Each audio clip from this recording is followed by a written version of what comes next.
All right, guys, welcome back to another live show. Hopefully you guys can't hear that.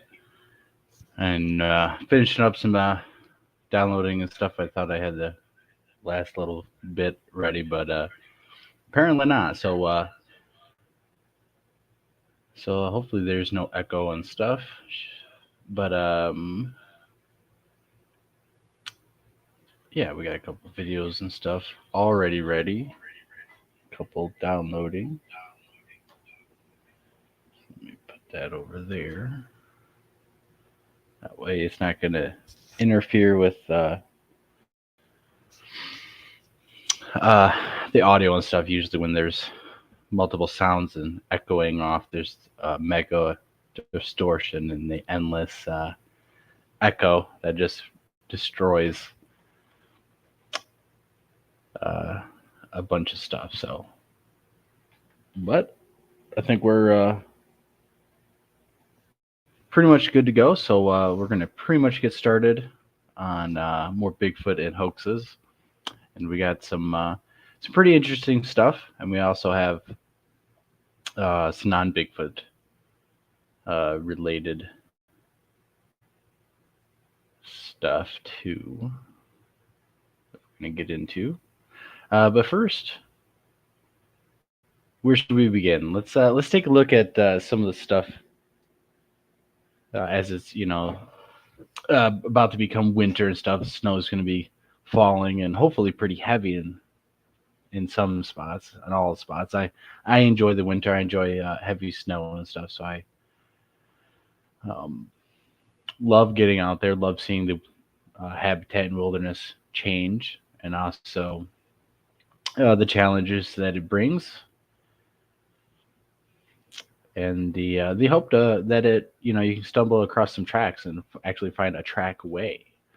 And if you find some tracks in winter and stuff, it'd be very hard to just disappear, right? If there's there's track lines, you could follow them. It's not like during the summer where there's leaves and there's debris and you can find maybe one or two tracks, and then it gets a little harder to track in that type of environment and stuff with the leaves and the grass and everything else like that. It's a little harder for most people to find the trackway, keep along with it.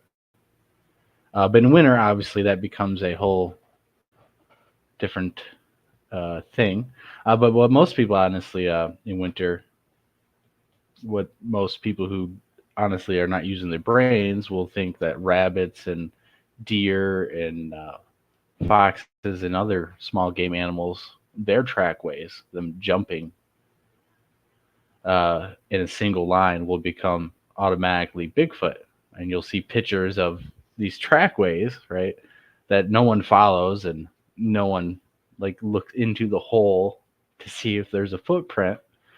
Uh, and it's just regular animals. So we'll see a string of those pop up and stuff as it starts to snow. Let me make sure I got all the videos up. I think I have one more.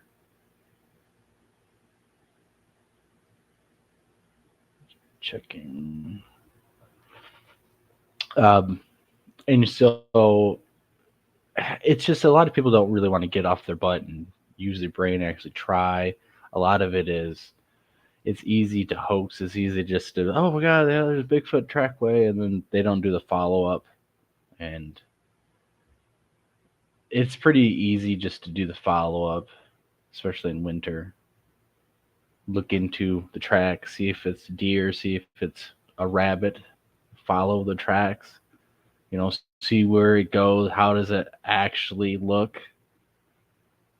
Because you can angle a picture and crouch down and make the trackway make the stride length look a little bit bigger than it actually is.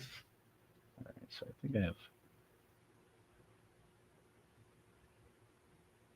I think I have all of them.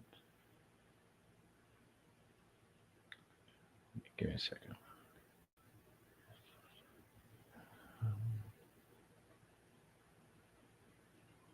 Looks like a bit. So if I ever came across some tracks in the snow again, I would definitely try to follow them, but also video the crap out of them. Like people have phones and they take one picture, they take two pictures, and that's it. You should take video. It'll take 60 pictures a second for you. So if you want pictures, just start videoing. Yeah, I think that's it. Wait. Yep. All right. And it is frustrating and stuff. So let's get started on some of these videos. And the reason I'm starting to talk about winter and trackways and stuff is because we got two of these videos. So no pictures for size reference, but they are bigger than my size 10.5 boot, found 4.5 miles away from any trail. I wasn't able to read that fast enough. But as you guys can see, there is the track. Found away from any trail along a creek where a lot of freshwater clams had been torn in half and eaten. There you can see the footprints and the clams this person is suggesting. And again, reminiscent. There's only a couple of pictures of individual tracks, no trackway, especially if it's on a creek system, right? You see there's a lot of comments, a lot of different opinions on it and stuff. And if we take a look at it and stuff, it's very long, very skinny foot.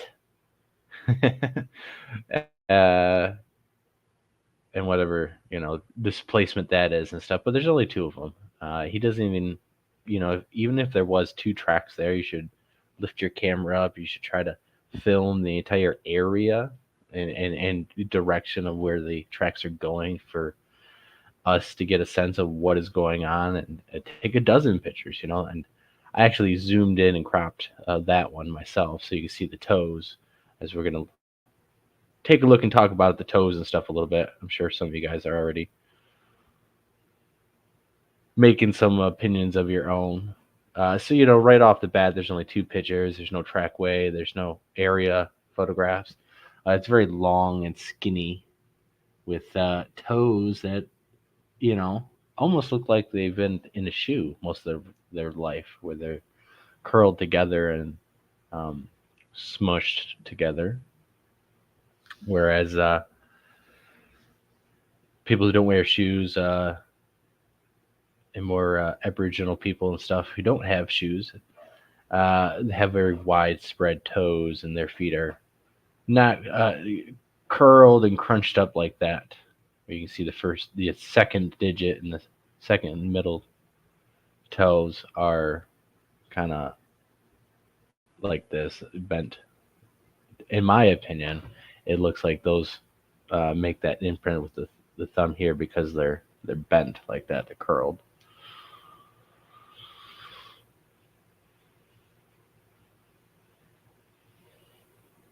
And most of these posts that you see of these photographs of these prints and stuff are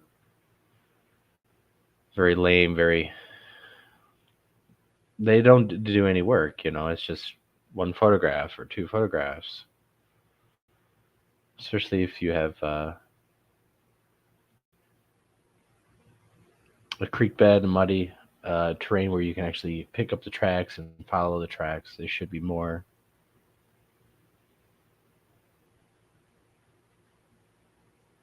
And another thing is when we're in winter and stuff, a lot of people joke and stuff like when we're out there and don't take this seriously enough. Like they don't think it's really dangerous and stuff. And regardless of Bigfoot, it is pretty dangerous. You could fall, just basically fall on something and impale yourself. You can break your sprain legs, break legs, mess up your knees pretty easily, especially at night when you don't know. Especially if you don't know an area, you've never really been there, you haven't explored it during the day. Now you're going out there at nighttime. That's actually pretty dangerous because you don't know what anything is out there. You don't know if there's holes. You don't know if there's any uh, obstacles in your way that you want to avoid. And plus, when you want to navigate an area, you want to explore the area during the daytime so you can find landmarks and trees and clusters of trees and stuff like that you can find and identify. So at nighttime, it's easier to identify and navigate. But in winter and stuff, if people who actually go out during the winter and actually in heavy snow, you'll notice that a lot of researchers and stuff will hibernate during the winter. And so, but the researchers who actually are going in the snow and the deep, deep snow and stuff, it's very snail pace type of movement and stuff. And winters brings its challenges and it's also its benefits and stuff. Is it it dampens the sound when you're in the woods when it's snowing and there's snow on the ground. But also, depending on if it's wet snow or if it's more dry and compact, uh, breaking the snow, it's obviously going to make a lot of noise and stuff too. But also, let's not fool ourselves. If, when we are in the deep snow and in the environment stuff, we are a lot more slow and stuff. We're not able to run as fast or get away as fast or travel and stuff. While uh, bigger animals and just animals in general are built to be out there. They live out there 24/7. They have the muscles, endurance to push themselves and keep going and break trail through the snow. And we can see here some example of a massive moose plowing through feet of snow that would take a normal person to do that. Yeah, a little bit. You can see it's about waist high on the people. And if you don't have snowshoes and you don't have skis, you're not on top of the snow, and you're breaking through that snow. That's going to take you a while, and that is some hard stuff. As a moose or a 1,000-pound Sasquatch that wants to rush through the snow and honestly get to where it wants to go, hunt, get out of the way,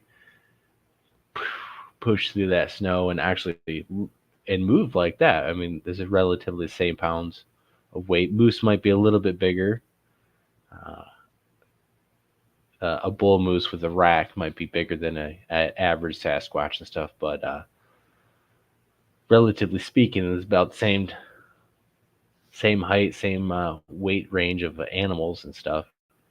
And you see the and Sasquatches are said to hunt moose and stuff. And but you can see we know that bears hunt moose all the time. A bear could do the same thing. Moose are very powerful and stuff. Sasquatches are able to wrestle these things to the ground, chase these things, tear them apart. So it really just shows again and again how powerful Sasquatches are when you have examples of their prey of doing this crazy stuff, and we're going after a Sasquatch that would hunt these things, right? And we're out there and we're like those people in waist deep snow. We can't. You're not going anywhere, right? You can't even traverse the landscape proficient enough to even get to a place to look for Sasquatch, let alone chase one, let alone run away from one. You really are at the mercy of these creatures most of the time. If you are in a spot where there's Sasquatch and it's truly happening, you kind of are at the mercy of these things, and it's no joke. And that is because I like to say it, we're like toddlers out there. We have flashlights and night vision and thermals and stuff, but they're running around us in circles, and pretty much they can do whatever they want. They can take you out. They can pick up a rock and chuck it at you and kill you. A big rock, just bowling ball you and smash you and collapse you guys. And yet they choose to not do that, obviously, because a lot of us are making videos and are getting some incredible stuff. A lot of people out there are having fun. But the reality is, you wouldn't go do the same thing and chase a moose in the woods, right? After dark with flashlights or night vision and stuff. That's not a good idea. You wouldn't do it to a bear, a grizzly bear, a coastal brown bear, or even a black bear. So, but yet we have this idea like going out there in search of Bigfoot is this nonchalant thing, and anyone can do it. Everyone should do it. There's no reason to worry about safety from these things because no one's got hurt, right? Mainstream and officially no one's been hurt and stuff, and I guess no one who's streamed and stuff enough has ever really been hurt or is able to capture it on film or on audio and actually prove it. So, and it's this kind of deceptive gall that I think is very bad. I think we need to have this a little bit more of a safety net going on instead of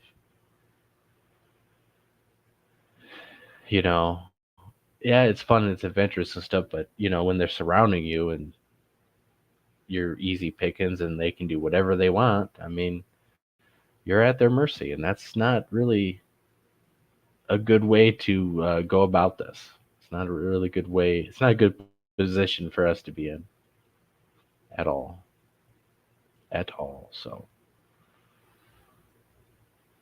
all right. So we have some. So what do we have here? Let's play this one. All right, so we have this inverted pine tree, right? This inverted tree that everyone loves to talk about, to exclaim as Bigfoot, right? It's holy grail. It's obviously when you see one of these, you know instantly it's Bigfoot. But so here we actually have an example of one that I am very confident it's not Bigfoot related at all, even though that's what the capture is, and the person who's filming it believes it is or says it is, but it's not and stuff. We can look at some of the evidence of just a couple seconds of what we have to determine what's going on. So very quickly we notice that it is kind of on the edge of a road or at the end of a road and stuff. If you notice, there's also rocks piled up right up against it, right there. So you got rocks right there. And as he pans away, you'll notice that the Jeep is right there. It's right next to a road right there. And my assumption is actually loggers or someone actually came out there and just did that with some type of machinery and stuff. I would assume with loggers and stuff, uh, sometimes they'll actually stack rocks onto stumps and stuff with the machinery and stuff. Easy enough to flip it over, drive it into the ground, pound it in the ground. You have those rocks wedged in right there and stuff. Uh, this is not something that's found in the middle of the woods.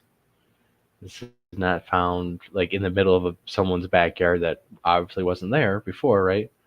Like someone's researchers or someone else's house that is able to prove that this is at the edge of a road where machinery is able to go right up there and do that. Like they push those rocks right up to there and off of the road.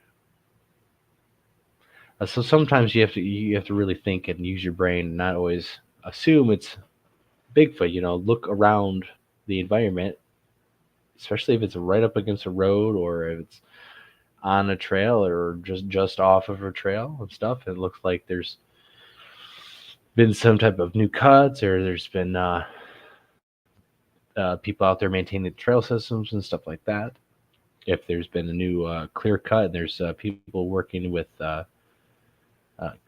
clearing the forest and stuff, using forestry equipment, you have to always kind of be aware of things like that. And also, tornadoes happen, storms happen, they can get broken off and ripped out and thrown, and a tornado, all of a sudden you do have a 1,000,000 to 1 shot. You did find a tree that's upside down because a tornado just did that. And especially if you're down south or you're in areas with heavier storms and stuff like that, you always have to be mindful of debris or stuff getting picked up and blown around and thrown around. And it's not always something that, it's not always Bigfoot. You use your brain and stuff and try to figure out exactly how something fell into place or how it arrived at its location. Don't automatically assume, high strangeness.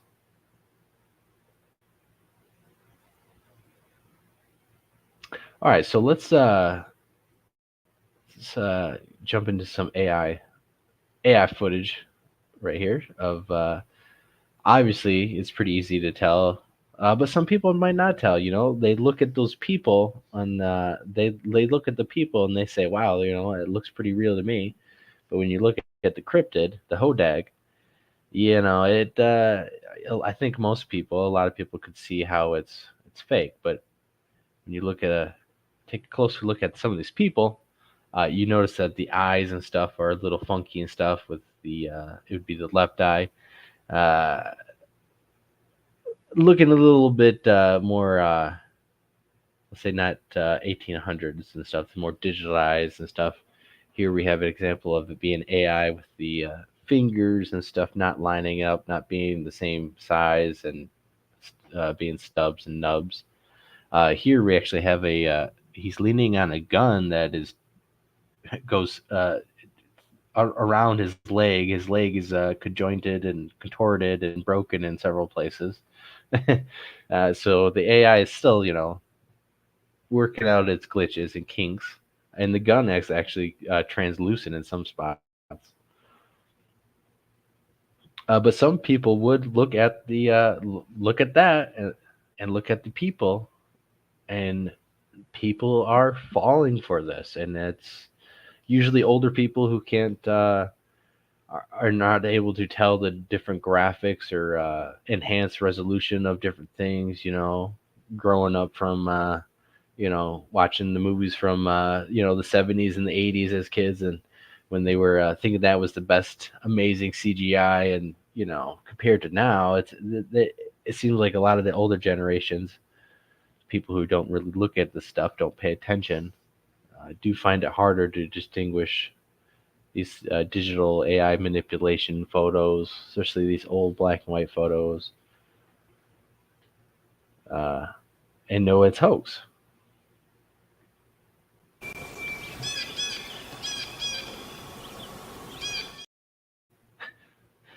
I don't need to watch the Squatch Watchers. Right.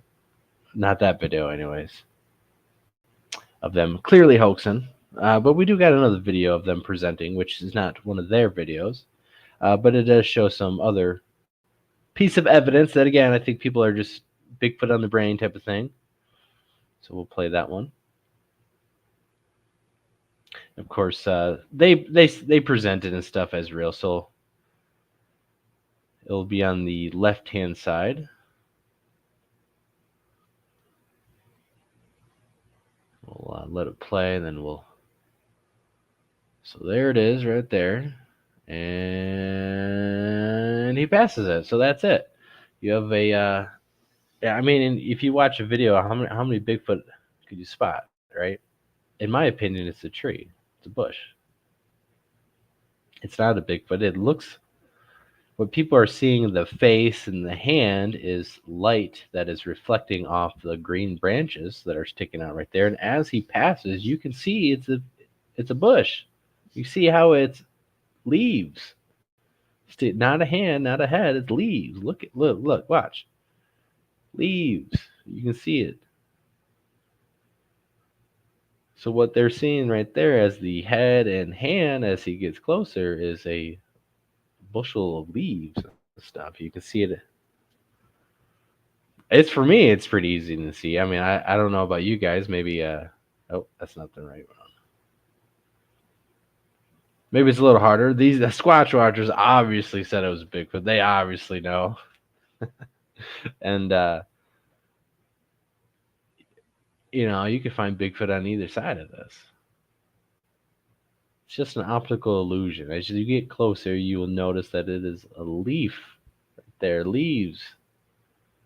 It's all a bush. It's all one thing. It never moves. It's not a hairy thing. It's a leaf, and it's this like 12, 15 feet tall bush. And this is what people are seeing, and easy to post. You take some pictures of bushes and leaves and shadows, and you can find a bunch of faces, as I will about to show you actually. And when you have a bike, you have a flashlight, and you're video recording, you can pick up quite a few things as you're rolling along and stuff. And just call it Bigfoot, put it on your YouTube. There you go. Squatch Watchers, get some clicks and stuff. They don't care. It's not about the truth. And then it just gets this. And so here's some various CCTV footage, right? From land I share. Okay, right? And this is what he shares, right? Photographs. Not footage, right? Not the CCTV footage, which would be continuous footage, right? And what is this? So this is a Sasquatch right in the middle, right? You can see it with its arms out, right? Obviously, that's what it is. Oh, here's another one right behind his house. That looks like CCTV footage. And can you find the Sasquatch? It's right in the middle, the most black part of it, and the little head on top, right? And a little bit of a gray shading for the face. Same thing with this one. It's directly in the middle. It is the most darkest part of this scene. It is right in the middle, staring at you guys. What else? What else could it be?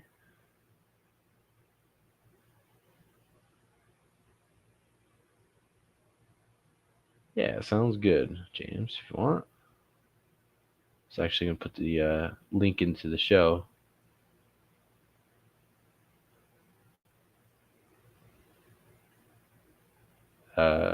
Give me a second to do this.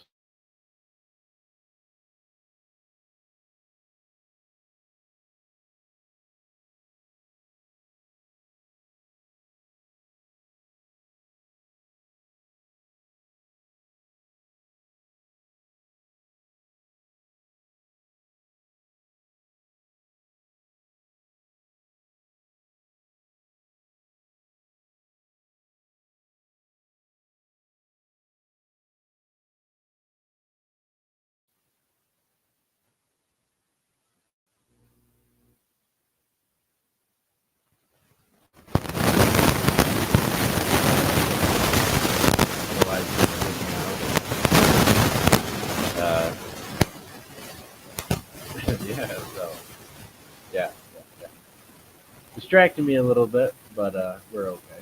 I don't. I just don't like spiders. I don't like unidentified spiders that I might assume be toxic if they bite me. That is or whatever. It's easy to spot black widows and stuff. But the brown recluse often looks like most often other spiders, truffle spiders, hunting spiders, and some other ones. I don't take much. So, regardless of what but jumping spiders are cool. Those ones are allowed to be.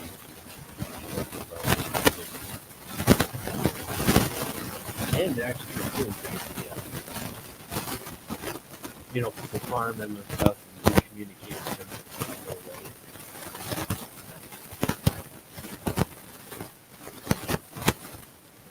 You have to come in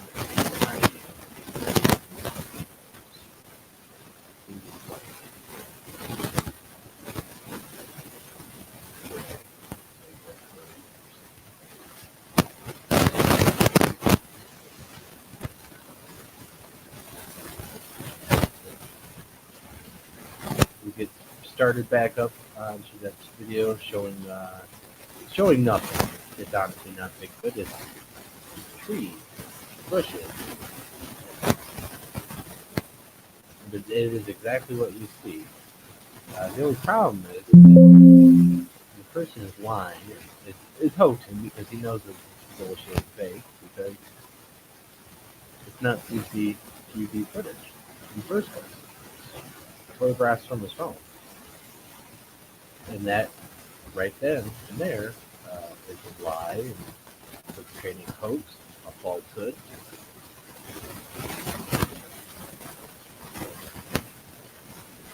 CCTV footage, right? Some land action. Local and of course people. And I did not blot his name out compared to other people, because individual people who are, they don't need to be named, but this guy. And this is just a photograph of a forest or whatever in dark afternoon or whatever. Again, this is a phone. This is not from a camera, CCTV footage or whatever, live camera. Looks like someone just took a photograph of a clump of vines or whatever. And, you can see right through the bottom of it. I can't believe, you would say it's even a Bigfoot when you can see right through the damn thing. And all this is just, you can find a bunch of faces in there. Dark spots. A dark shadow casted onto the foliage in the back of those trees and stuff. You can do this all day. In fact, I'll show you right now with this one. Here's another one that someone posted.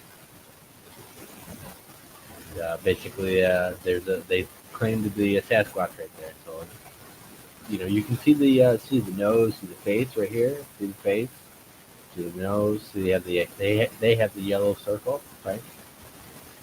But I wasn't quite sure. I was actually I thought the Sasquatch was right there, so I drew my red circle. You see the face right there, 2 eyeballs, the nose, right? You guys see it? Right, 2 eyeballs, the nose.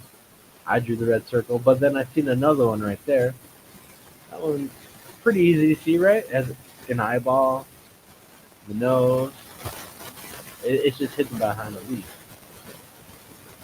Here's another one too. It's a little bit harder and stuff, right? But it's in there. You see the black eye right on the left side. You see the nose coming down. It's right there. That's what That's what that person's seeing.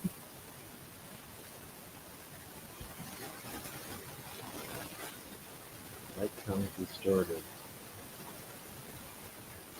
Um,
think that should be better. Yeah. Yeah, I apologize for that.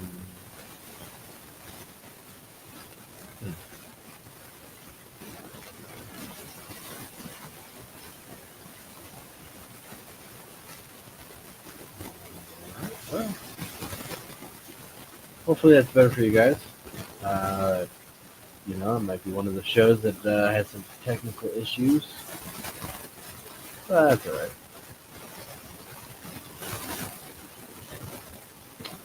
So yeah, as you've seen many faces in the clumps of trees that you can see through. This is a funny thing. You can see through the things.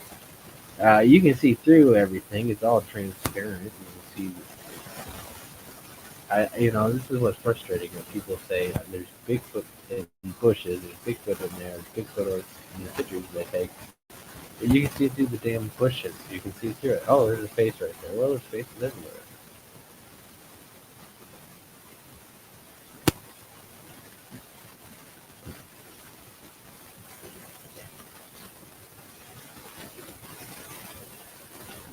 Still having the same audio. Well, I don't know, man. Yeah.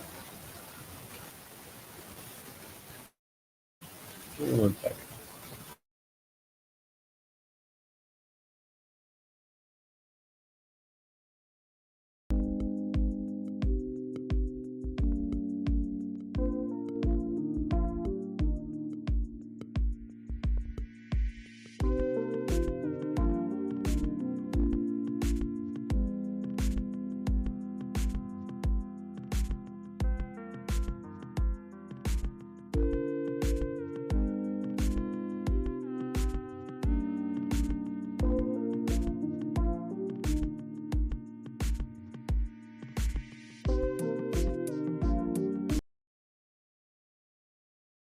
All right.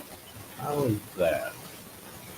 If not, I might just rip these off. Yeah, I don't know.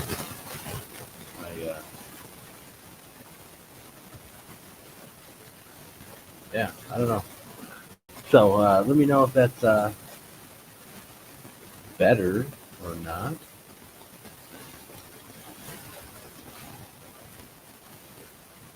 Yeah, I don't know. We're just gonna continue, I guess. If it gets too bad, I'll just take these off.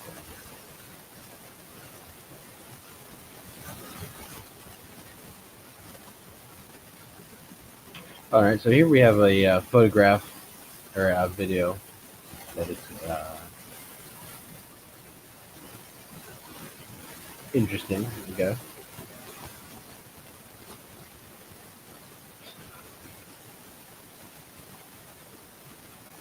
Okay, well, let's put this video on and see if I can fix my mic.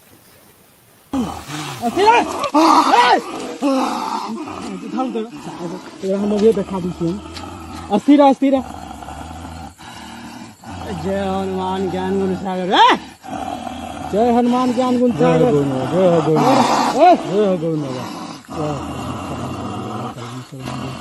जय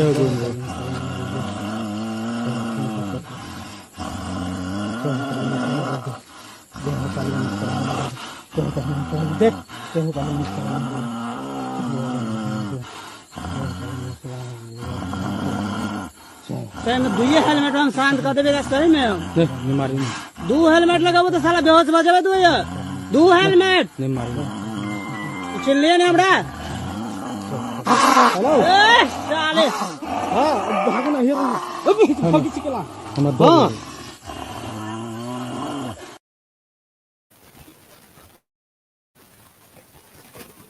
Well, pretty interesting video. Hopefully this is working a little bit better. James, I guess if you can let me know, you're pretty much the only one. I think that's pretty much why no one is hopping in and out. It must be with Mike. Which, it sucks and stuff. But it happens.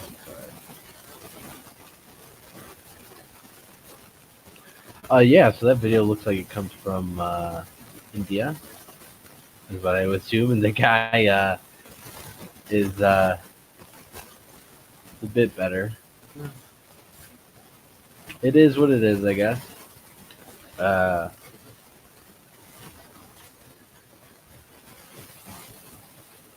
Uh, yeah, so that guy looks like he is, I don't know, possessed or he's on something or whatever, right?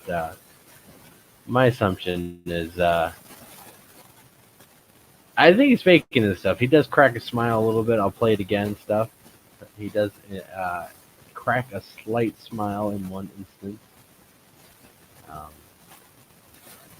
And this is, again, it's one of these things where because it's like over there in some other country and it's low resolution camera at nighttime, you have this guy, you know, it is like, you know, if they would have done a little bit better job, you know, they could have fooled a lot of people and stuff, because, you know, we want to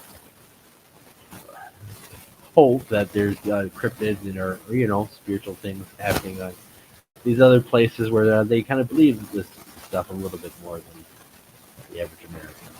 So we'll play it again. Try to look for the cracked smile. He will look right. जय हनुमान ज्ञान गुण सागर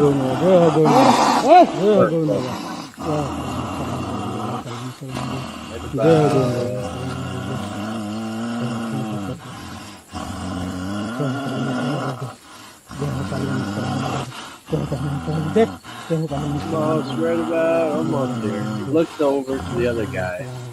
Cracked same दुई helmet हम शांत कर देबे रास्ते में right there. दो हेलमेट लगाबो तो साला बेहोश हो जाबे तू Whatever they दो said helmet caused him to turn. चिल्लिए ने हमरा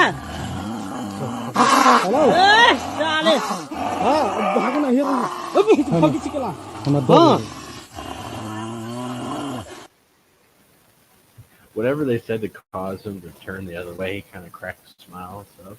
And I assume, you know, unless he's on drugs or something, you know, they're faking something. Or, and I guess you could put this in translation and figure out what they're saying. And think about doing that at the time.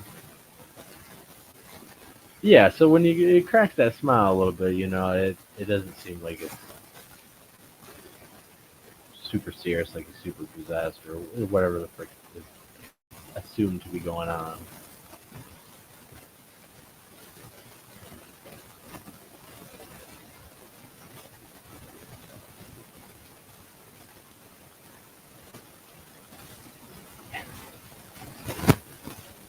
Nope. Wrong religion. They would actually be Hindu god, not Islamic and stuff. Actually, if they were Hindus and stuff, they would definitely be highly against Islamic. Those two religions don't get along at all, at all. And it's very rude to, you know, call someone who is of Hindu faith a Islamic person, especially to degrade them and stuff, because they're not. And they really don't like that, even though they, they wear turbans and stuff, a little bit different styles and stuff. Very different style, very different, whole different setup and stuff. Anyways,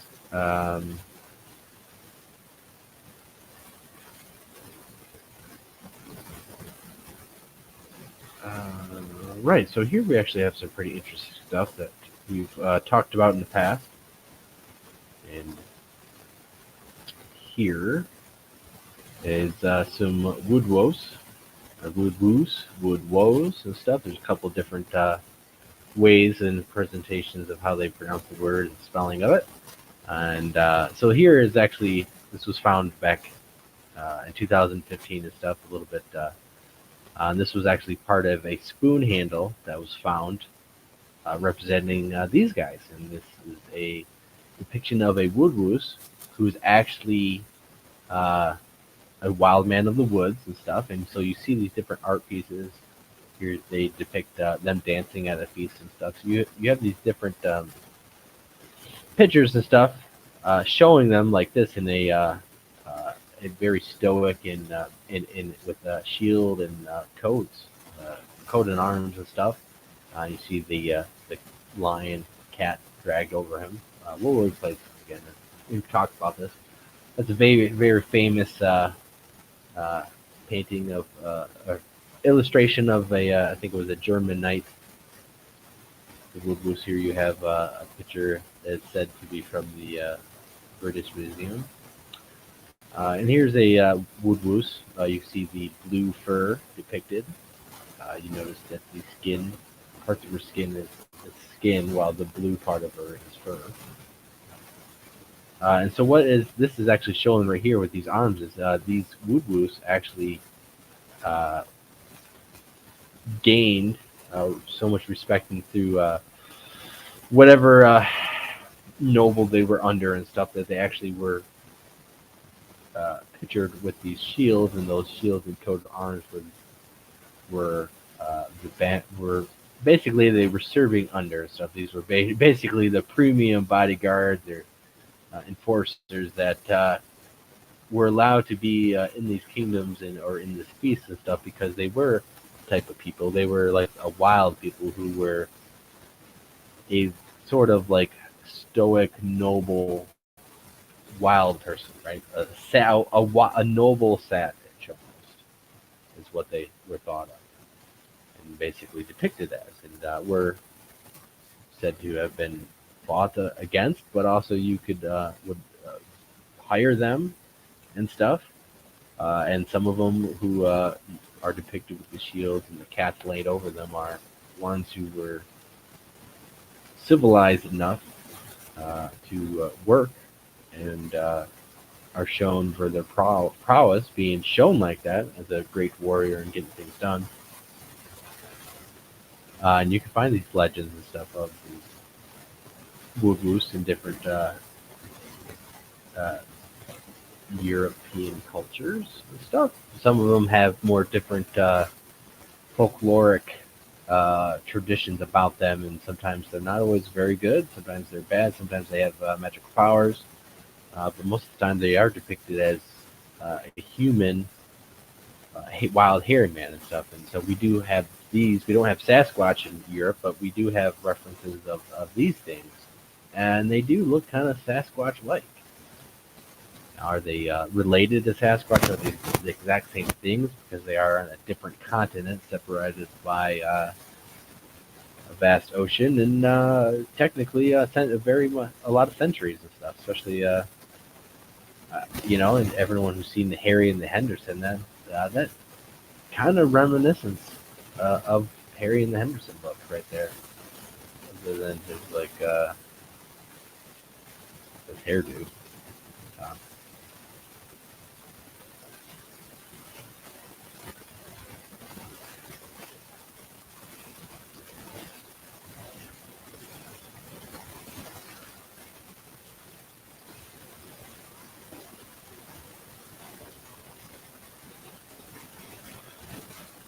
Yeah, I wouldn't be making too many comments where I'm on people's religion and stuff. That's not gonna be flying around here, especially when you're making fun of people who basically did nothing to you. It's one thing to get all rowdy and bloodlusty about a group of people who did nothing to you, and it's not okay. Too easy to fall into that stupidity and trapment. The hating on a whole group of people instead of the individual who caused whatever damage and for people to hate. So here we have a illustration of also what these things would like to do, and what seemed to happen and stuff. And it's very reminiscent of the Native Americans stealing of the women, taking of the women, and to breed with. And you see it's very wild man, human, with a humanistic face. And that's why these weren't beasts.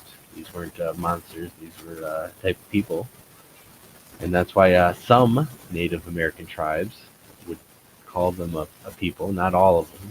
Some tribes consider them monsters. Some tribes consider them spiritual guardians, more of a spiritual type of entity, while some thought they were just brothers, an elder brother, an elder human tribe, a human.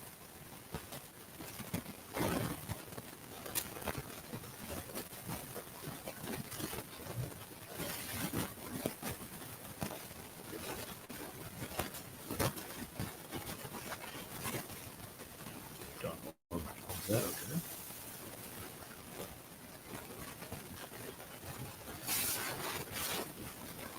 And it's very fascinating stuff that there's different cultures around the world that have depictions of these wild men, these wild creatures, and they call them wild men, not a beast and stuff. And they all are kind of depicted in the same thing. They're taking women and stuff, and taking kids, and a lot of times it's for nefarious purposes, for breeding, or they never return. So in case of the kids, it's, a lot of the folklore around the world is that they eat them, eat the kids. Very seldomly do they allow humans to live among them and raise the kids. Some stories have been reported of them, the females and stuff, give birth and stay with the Bigfoot and kind of get a Stockholm syndrome type of thing going on, and live among them.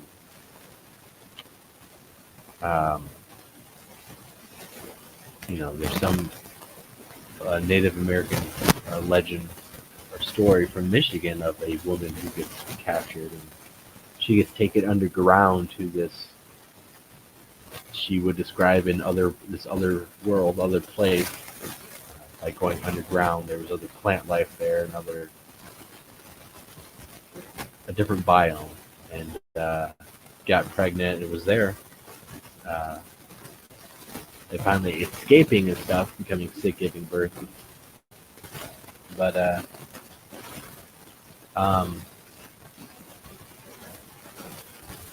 she described it as this totally different place, and she was held captured and was obviously impregnated by the Bigfoot and kept alive by the Bigfoot, others and stuff. And there was stuff down there, stuff to eat and stuff, and it was pitch black in a lot of places and stuff. So it begs the question of what really is going on, and what, if there is this,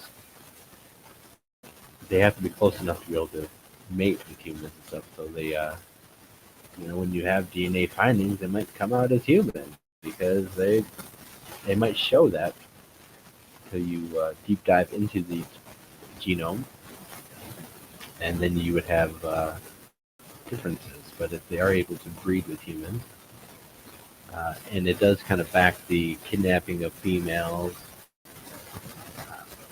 even if they can't breed with females and stuff.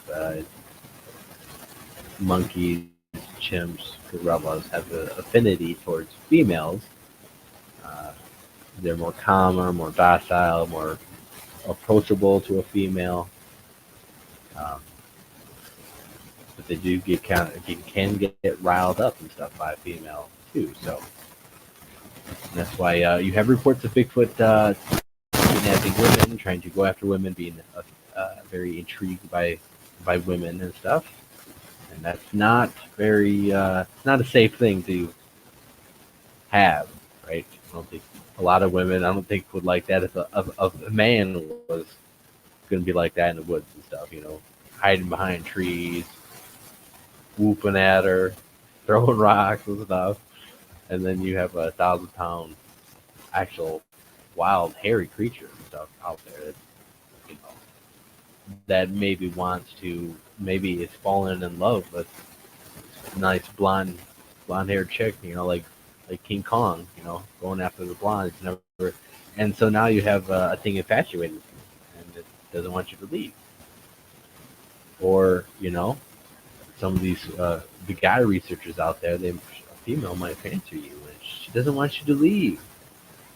She wants you to interact with her more. She wants to, I don't know, she's curious and stuff, and you don't know, you don't know what's going to happen. You don't know what that creature is thinking. You don't know what it's thinking at all. And that is the most puzzling part of it and scariest part of it. You don't know what they're thinking. You don't know why they do what they do, what the tactics are, why they choose to interact with people, but also not directly step out and interact with people, right? It's this very subtle, approach that it's almost not even, it's almost, you could, very fine line of interaction or toying with your prey, that type of thing. It's not directly coming out and interacting, and there's this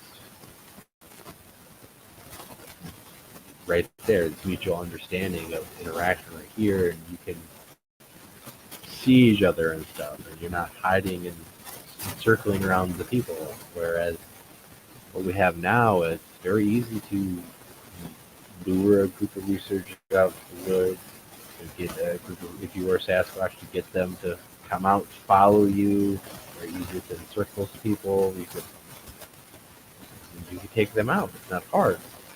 You do whatever you want. So when they do odd things, and they just they try to interact, or they do something totally crazy, like what happened to me and Jason up in the UP with our encounter, which you can watch here on the channel, and you can watch it on Searching for Sasquatch part 3, and where they announced themselves on purpose, very abruptly. But again, it wasn't. They did show themselves and stuff, and it's very, awesome interaction. But they, it wasn't very much interaction on their part, other than them showing themselves. They didn't try to communicate in any real way. When they actually had our attention, they communicated in a way to get our attention to turn around, but they didn't communicate when we were looking right at them. Right? They didn't do nothing with their hands. As you can see, they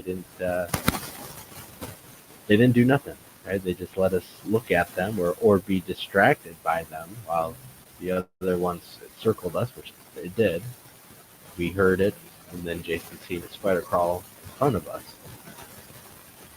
But there was no interaction to facilitate the curiosity, to cure the curiosity. There's no interaction on their part for anything, And so, if given the opportunity to interact, and it's just very puzzling and stuff, of why they do the things they do, or don't do the things that they do when they're, super close, or they're doing these things, or if people are getting gifted and stuff, they I'm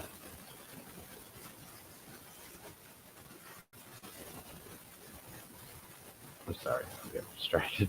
If people are gifting and stuff, and actually having these real interactions, then why don't they have such abrupt gifting, abrupt interaction of, here it is, a clump of hair, or something that proves this is just not bullshit.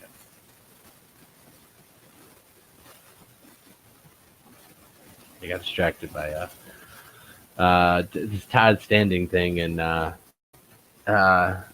the one guy went up there for 7 days. I can't remember his name right now. His Sasquatch Odyssey, yeah. That dude, I can't remember his name right now. He went up there for 7 days with Todd, and didn't watch all of the show he was on, but I was watching most of it, and claims they had interaction up there and stuff for 7 days with Todd, right? And basically, what it was is they were having. He said they were hearing stuff like samurai chatter that he said he recorded. Sasquatch Odyssey, dude, and then they were getting a lot of rocks being thrown at the trailer or camper they were staying in or sleeping in, and at nighttime and the various times, and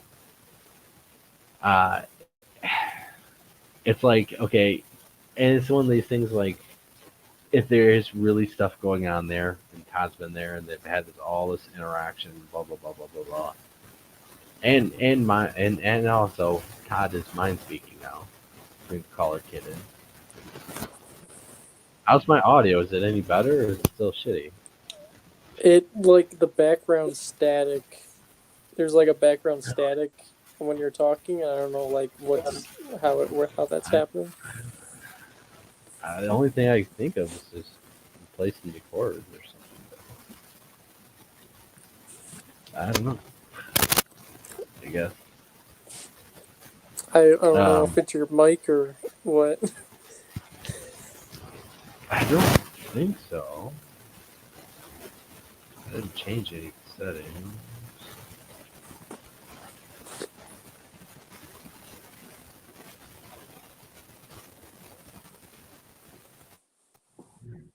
I don't know if that is any better. That's way better.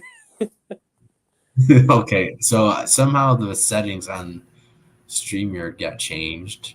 Yeah, that's what I was saying was probably what happened. I don't know why. I haven't touched it, and I don't know either, but I just thought it would let me look on StreamYard and stuff. I looked at everything else. yeah, that's what I was telling you. I was in the chat. I was saying I think your audio settings got messed up. Well, So yeah, I was that's thinking what I because thought. when you plug it into the computer, there's a separate settings and stuff through the computer. And I was thinking it was something to do with that. But like I was saying with Todd Standings, and so they're having this interaction, and Todd Standing actually believes that he can mind speak now. This is what Brian's his name, Sasquatch Odysseys. That dude said, and so they're having this interaction. And if Todd can mind speak to these things, and they're speaking back, and it's working, why can't they have more go on than subtle? He says rocks got thrown at the trailer, and there's audio of it, but if it's little pebbles hitting it, that ain't really good enough. That could be squirrels, right? Even though I don't really think squirrels do that too often. Well, I can tell you a lot about squirrels. That's all I saw this weekend. You didn't get anything? No. No Bigfoot activity when you were hunting? If I had a 22, though, I would be eating some squirrel stew. That's usually how it goes. When you go hunting for squirrel, you see a bunch of deer. When you hunt for deer, you see a bunch of squirrel. That's how it is. So if there's if rocks are getting thrown at a freaking trailer, I expect rocks to get thrown at a freaking trailer, right? Not subtle stuff. So basically, the dude went out there for 7 days and came back with nothing. Went out there and heard a little stuff, maybe stuff. Walked around less than 1,000 yards, and that's pretty much about it. had stuff happen at camp, and they try to walk around camp. And did they? I don't even know. I don't even think they picked a date. Did they even pick up any of the rocks that were getting thrown? Right, because that'd be a gold mine, right? They're getting all these rocks getting thrown. Pick it up, start putting in the bag, right? Oil residue, DNA, right? Right. Didn't really sound like they have a big old bag, a collection of rocks.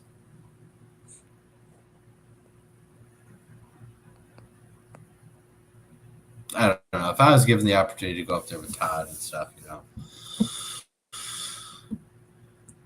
and stuff was like that was actually happening, you could have evidence. There's a lot more things to walk away from than just having audio, which it will be interesting to hear when it gets put out there, because he's claiming there's samurai chatter on there, and there's rocks being thrown that you can hear.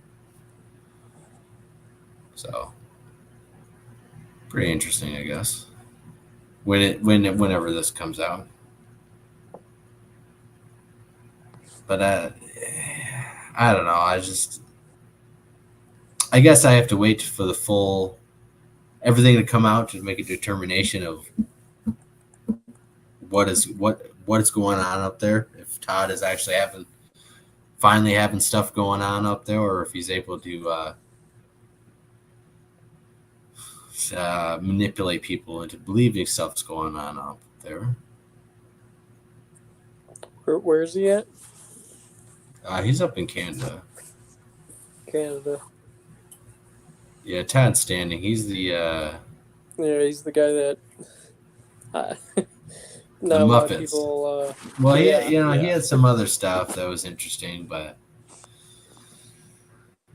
he's had a couple. It's kind of one of those, right? I don't know. It doesn't look real to me. Story doesn't look real. He's also done a couple other things that is very questionable and hoaxy, and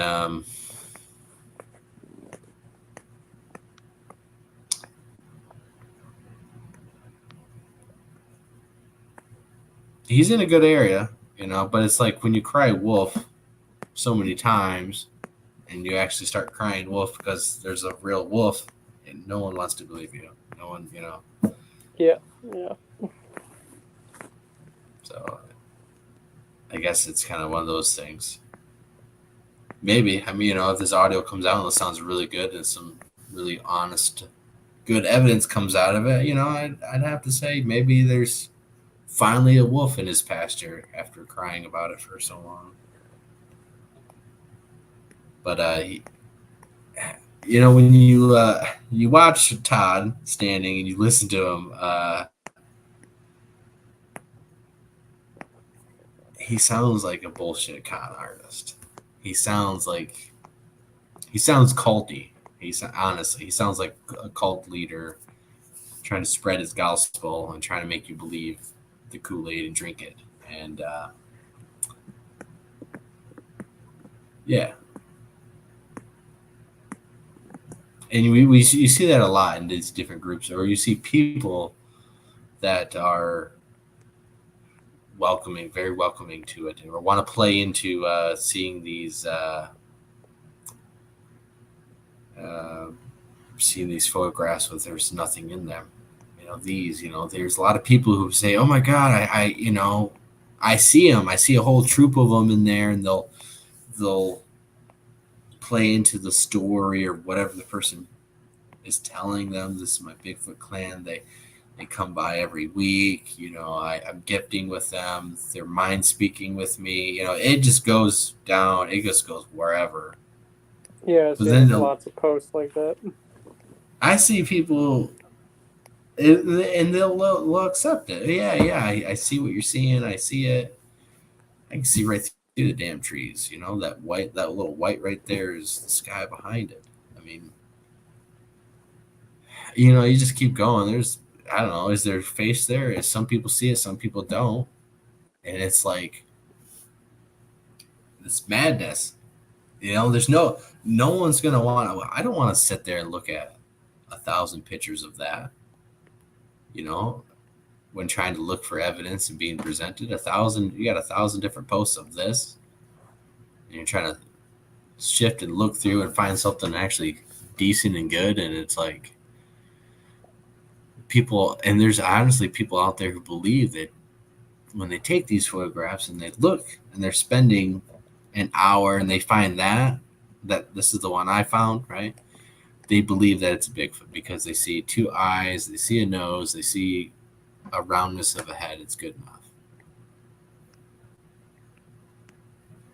And it is pareidolia, plain and simple.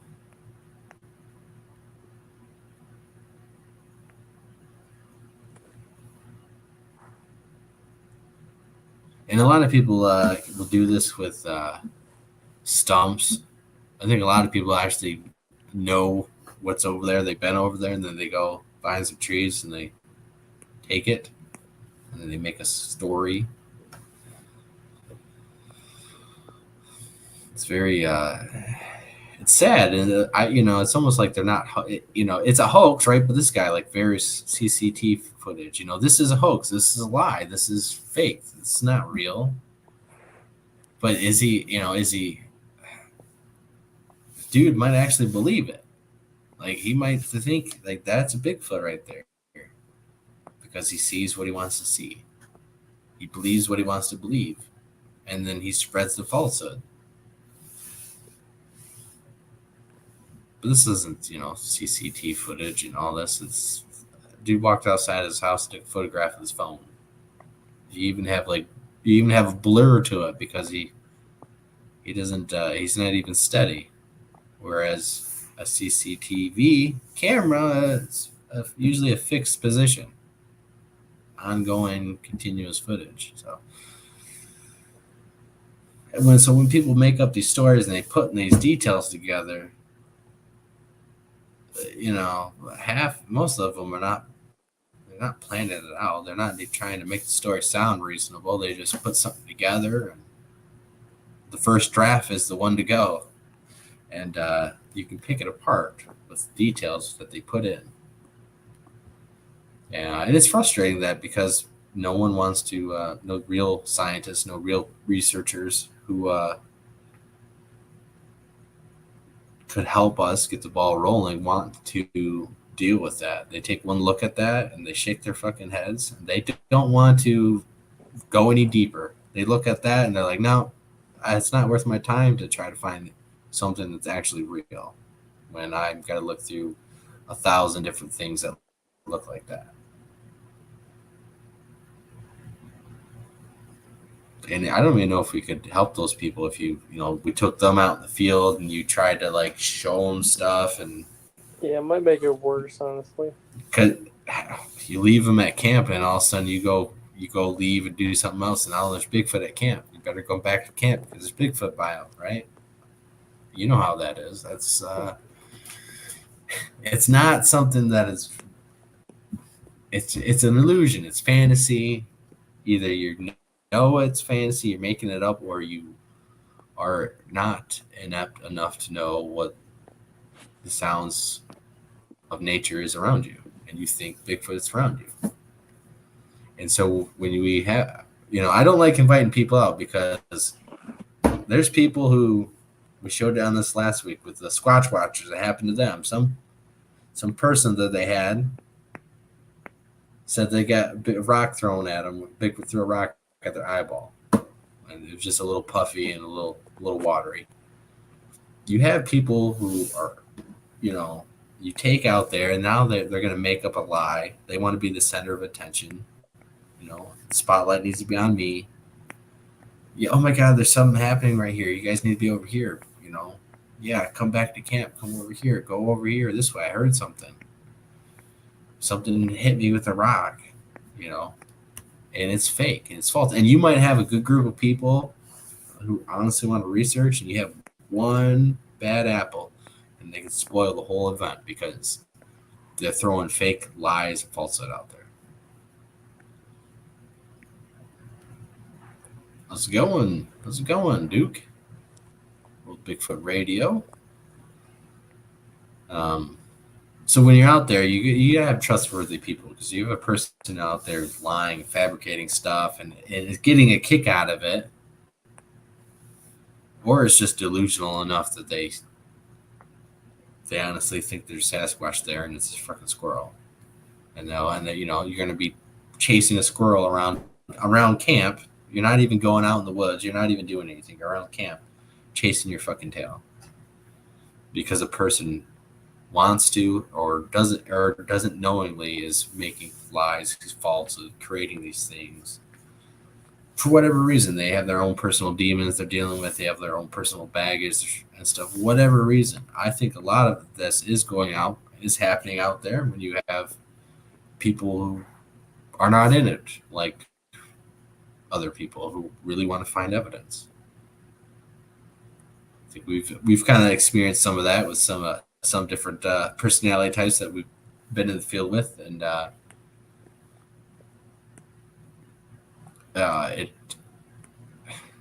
it's a joke.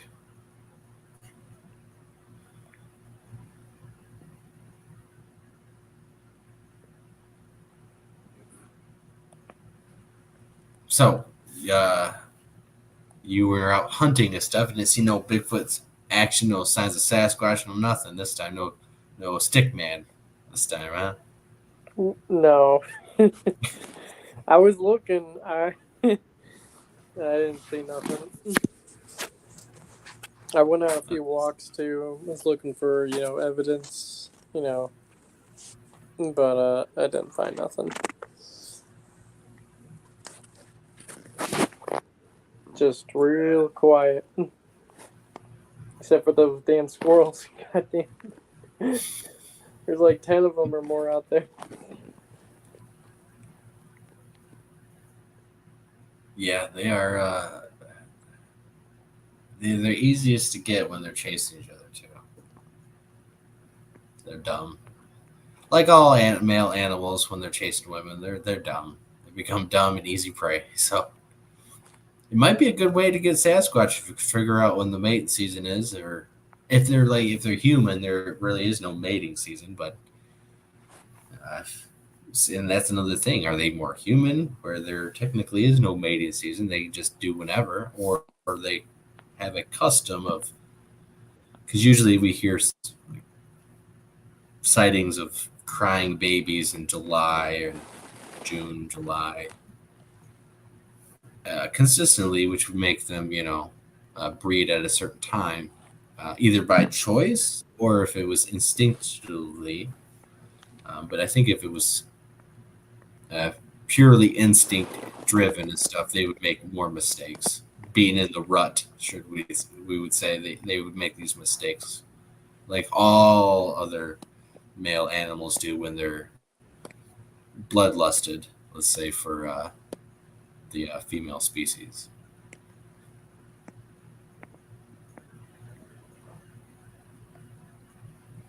And that's why people try to put those female gorilla pheromones out there and stuff, but that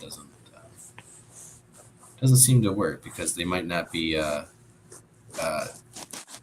instinctively driven like that as much as animals are.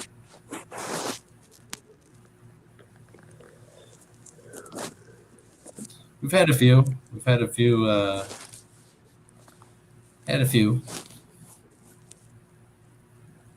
And you always have to just be watch out, and that's the one thing, is you really don't know until you're out in the field and you're experiencing it firsthand, and then you have to deal with it the best you can. Are you in a tent or something? Me? Yeah, you're like, or rummaging through stuff. Sounds like you're in a tent. No, I can fix that. Hold on. I'm just messing with you, man. I had my microphone on my sweatshirt, I guess.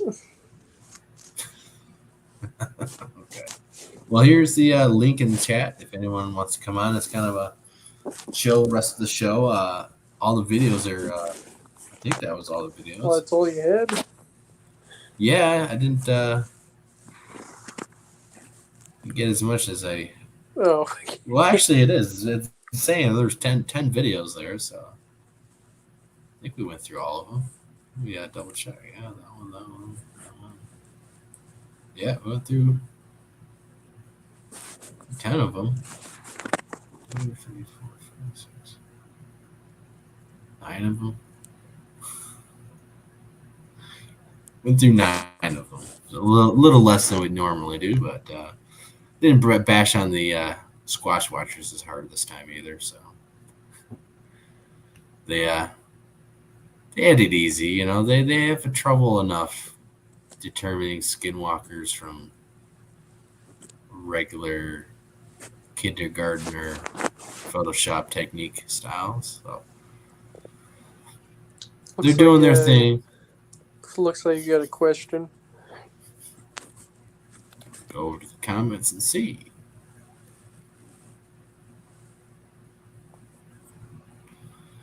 Need to get used time lapse camera.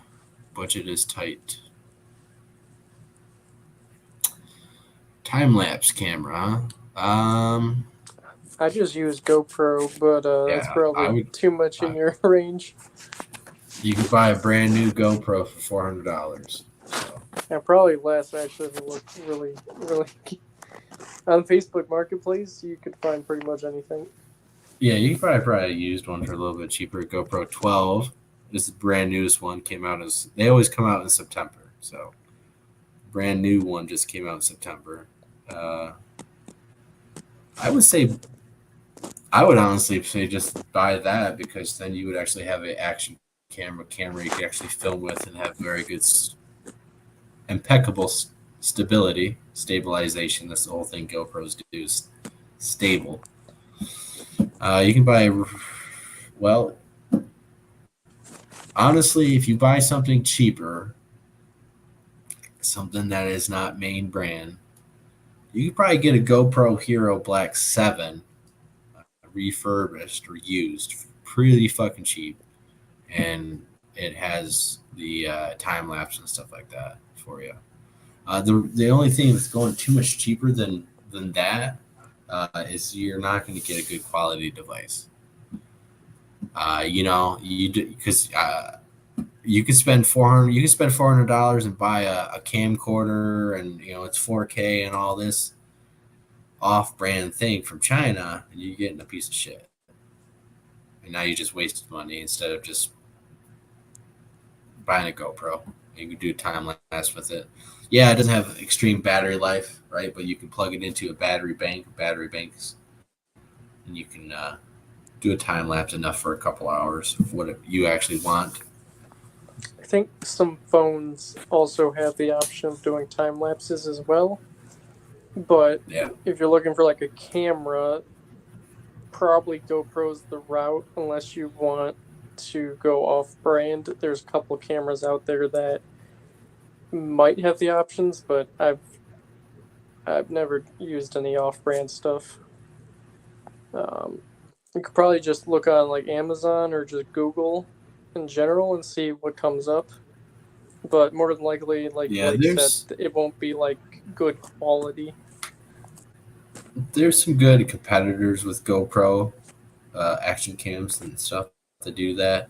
I can't remember their brands. They're not off the wall Chinese stuff that you can find. They compete like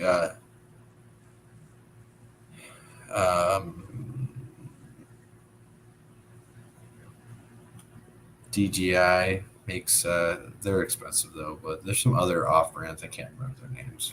Yeah. But yeah, you know you can buy a used GoPro Hero 7 black. You want to always get the black ones.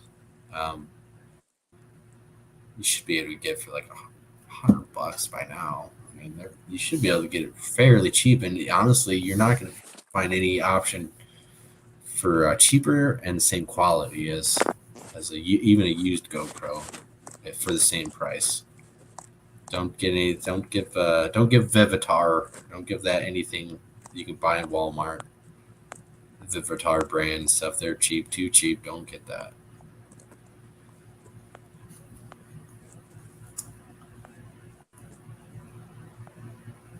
There's a lot of cameras I've seen people have that is not, they just because it says 4K and it says yeah, you can probably get a Hero Black for that. Sure. Look it up right now. And I wouldn't get anything less than that. Because the quality just won't be there.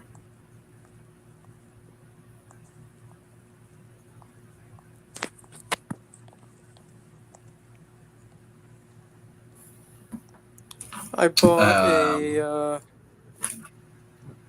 what the heck did I get? I got a Hero 8 Black.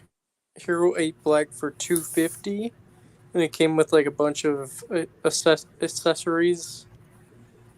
So more than likely, I got the Hero 8 Black for like $200, and it's still pretty good. So if you're looking for like a 7 or less, like less than that, probably like 150 is what I'm guessing. Yeah, I wouldn't don't get a 6. Anything lower than that, you probably couldn't even find one unless you really 2 days capability. You're not going to get anything like that for $100. Yeah, I don't know. You're not gonna buy anything for $100 that as a camera that's gonna have a battery that's gonna last 2 days. You're gonna have to buy either multiple batteries or you're gonna have an external battery source that the camera plugs into to stay charged the entire time. So you're more like looking at that twice. You're gonna need to buy. Found a GoPro Hero 5 for $100. Probably not. You said don't go 5, right?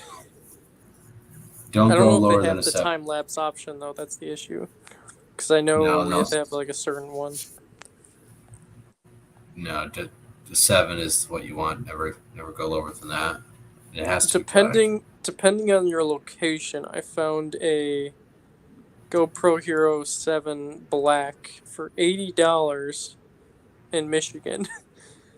But I don't know if you're in Michigan, so it probably just not useful. You gotta try and stuff. I'm sure you could. There's remanufacturing websites and stuff that will put it back to factory specs and make sure it is basically factory spec, and that can be better than buying it used and stuff, used and abused. Like this is more like yeah, it looks like you can find like a GoPro Hero 7 for under $100, but it's gonna be used. It's gonna be used. It won't be brand new or anything. Yeah, I know. You can probably buy a brand new one off Amazon, but it's gonna be more than that. Probably be like 200 something.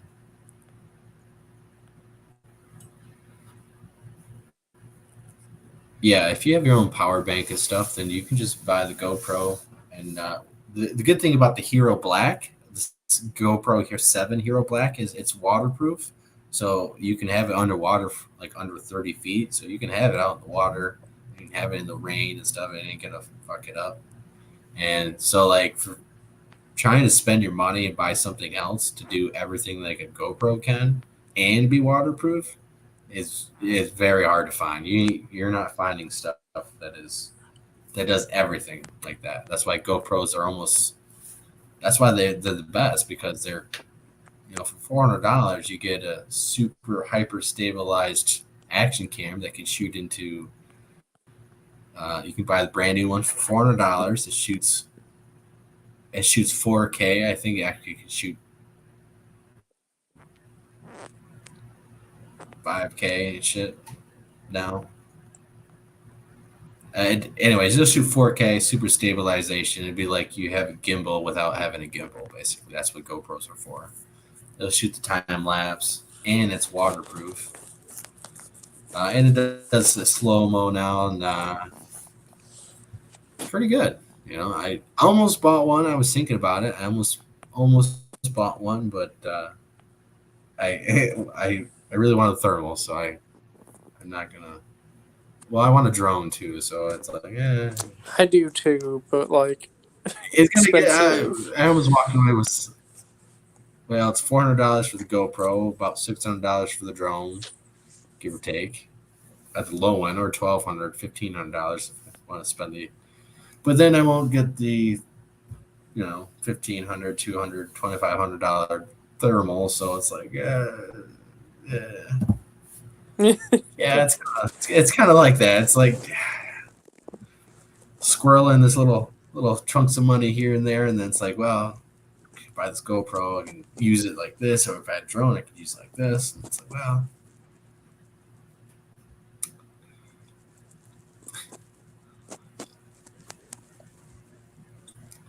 All in good time, though. Yep.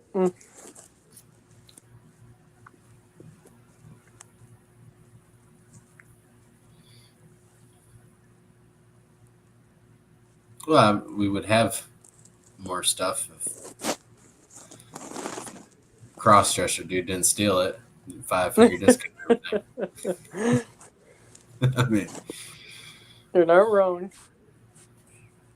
he didn't. Not only did he did it to one group in Michigan, he did it to Chad and the other people too. So it's like, I mean, he's not using it. It's probably just sitting in his basement. I don't know. I don't know. I think he might have sold it, got his money, might have. I don't know, man. When you work for the government like that, especially when you say you work for the government, CIA, FBI, whatever the fuck, and then you wig out, go transgender, like the bros. I don't know. Something's going on. You got some type of training that is probably not good for you. That Manchurian candidate thing going haywire in you. Now you're transgendered. I don't know. It's pretty weird.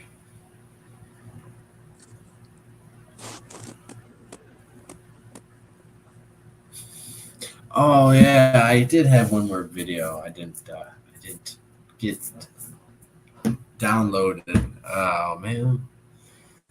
Another video of a new hoaxer actually got brought to spotlight by Brent Dill, the tall ones. And that was Long Island Bigfoot, and actually, it's kind of sucks because he actually seemed like a really nice guy. I don't think he's been on the show and stuff. I thought we've interacted through other shows and stuff, but he got caught basically. It was Long Island Bigfoot. It sounds familiar, but I don't know. He's well, anyways, he seemed like a nice guy and stuff, but he got caught basically. He got caught taking screenshots from other people's videos and then claiming that it was his, and then saying there's Bigfoot in it, and then he got caught. He got caught a couple of different pictures, and then he deleted a bunch of different pictures and evidence of obviously more of the same. But I actually have a clip of him. Had a clip of him. Recorded the clip. It's not ready. Get it ready. I don't know where my other phone's at. I can't find my other phone real quick. But basically, he was on a show, and I was watching. Sorry, I'm sure a lot of people watched the show. And when he was on it, and here it is.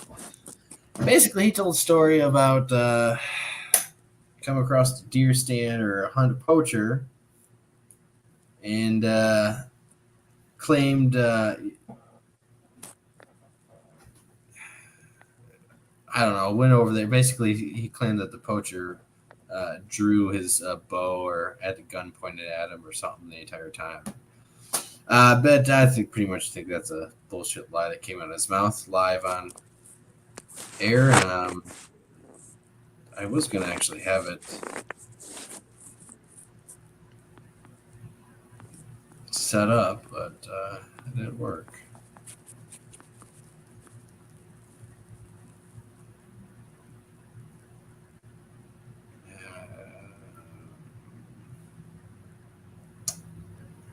I don't know what happened to it. That's weird.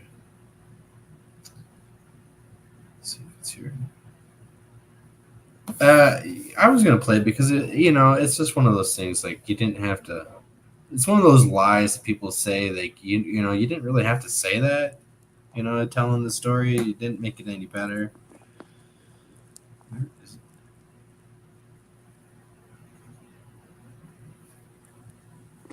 it? It just really comes off as like bullshit. I'll probably get that ready for you guys to play, but I seen why there's a lot of all the people weren't here as usual because there's a bunch of other streams going on. Oh, there is.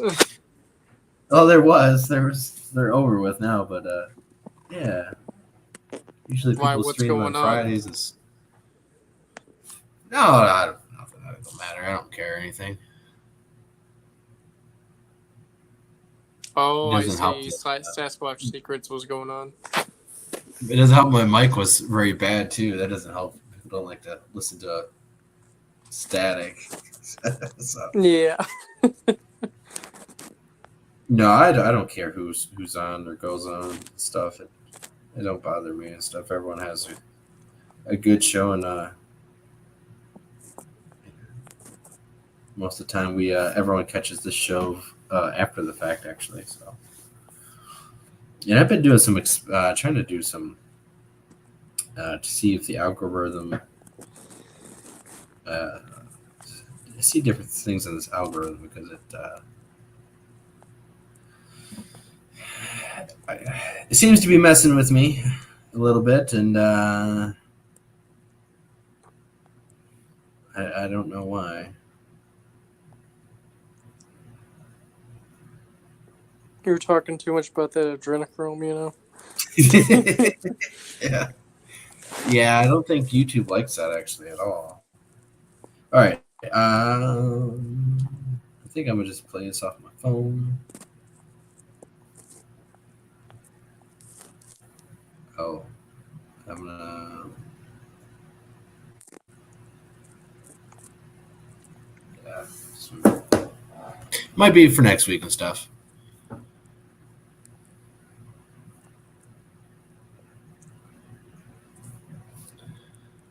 Unless I could just do this up real fast, I guess. It won't take but a minute. All I gotta do is to transfer it over here to this.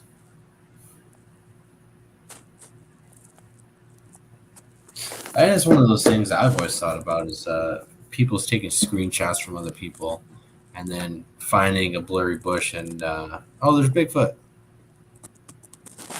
And apparently that's what this guy was doing. He was doing because there's actual evidence of it. Brent has presented. And it's one of those things like, why even do it? Why even do it when you're like, why even do that with other people's footage that you can get caught with, where you just go outside in the forest and take some pictures and then claim there's a Bigfoot right there? Claim there's a Bigfoot in your own pictures that you won't get called out on, besides there's no Bigfoot in it. But, like, you won't get caught hoaxing, taking other people's evidence, using it as... Like, I don't know. It's this weird mindset people have of just not doing it themselves, not wanting to go out in the woods and do stuff, not trying. Like, it's a lot easier to fake stuff. It's a lot easier to hoax stuff. And I just don't know why people get into this. And, I see people telling stories and they tell a little fib or something that is like a little smidget of a lie into the story. And it really just takes everything. It just makes the whole story not credible, and it might be a real story and stuff. And that's people are adding flavor to stuff. People are adding more adventure to it. Brandon Blout says crypto reality is the Paradil King. Pareidolia King. Well, I don't agree with everything that he puts out, but I do believe that he is actually going out there and has had some interaction, real interaction. I've been out there field with him, and in some of these areas, definitely have had my own interaction in those exact areas, and actually filmed something that hopefully will come out one day. If it still exists, it should. I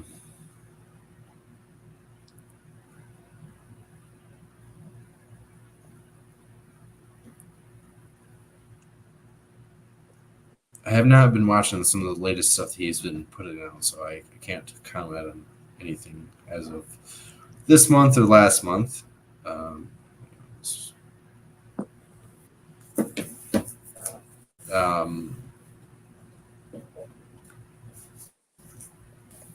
But during the 168, we did have stuff happen, and I do have audio.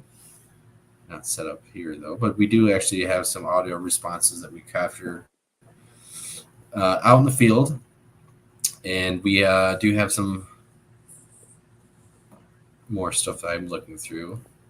We did get some DNA evidence. There are people who, the transgender dude, he actually has some DNA evidence because he decided to steal it and keep it and all this stuff. But whatever, it's probably thrown away now. But there's other people that do have some DNA evidence. I hope they do. I mean, I have not really heard anyone talk about it as the problem. It seems like no one knows what happened to it. People don't remember. I remember what happened to most of the evidence, and that is now lost in the closet of a cross-dresser. So good luck with that. Potentially, it was given back to other people who don't want to use it.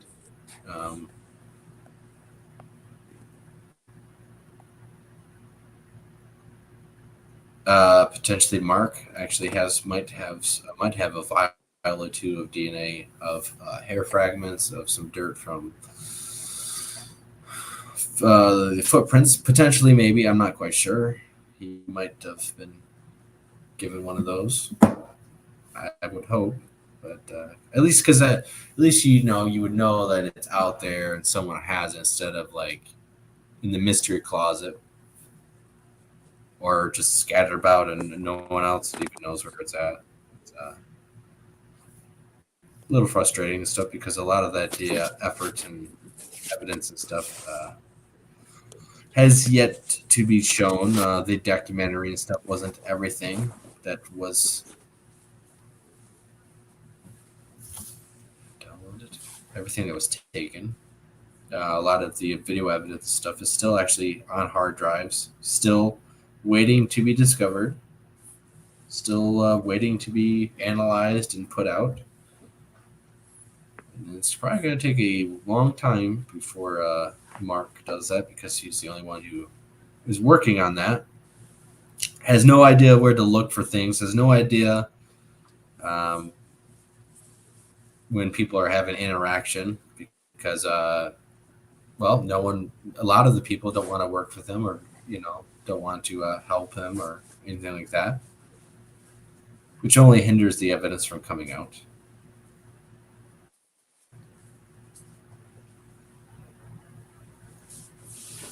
I know the video I shot and is on there. I know there's just orbs on there.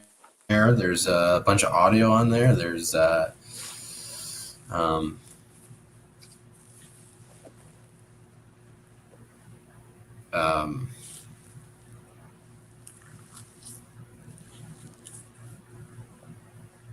a bunch of stuff. The stuff that happened to other people at other, what happened to Barry Browning and the orbs and some of the other stuff. All right, so we have this ready. So it's a little frustrating and stuff because a lot of it was not stored the right way. No one's a professional when we're out there doing it, so it's just, I'm glad everything was taken and at least stored somewhere. The problem is it's unorganized, and you're looking for 10-second video clips and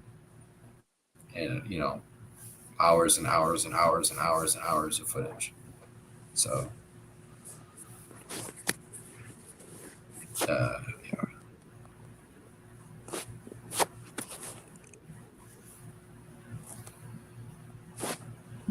But you know what? That's all right. I'm not worried about it because if I did it once, I can do it again. And we've had other encounters since then. Since the 168, the 168 actually really pumped me up. And after that, we had a lot of encounters with. We have them on the channel. We had after that, we went right to Allegan and stuff. Had a bunch of encounters over there. Had a big rock thrown at us and stuff. Very interesting stuff. Chased after some of the creatures, which was very dumb to do.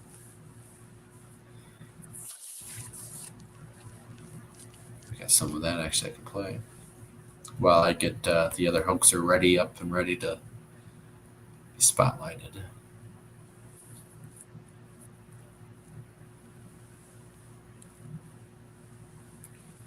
So this is the zoomed in clip with no audio of the red eye glow that we got, and whatever was flashing right there was also some other flashing light that you can see, but right there is the red eye shine that we got. That this did make the documentary because I shot it very shortly and put it into the file the right way, easy to find. Also,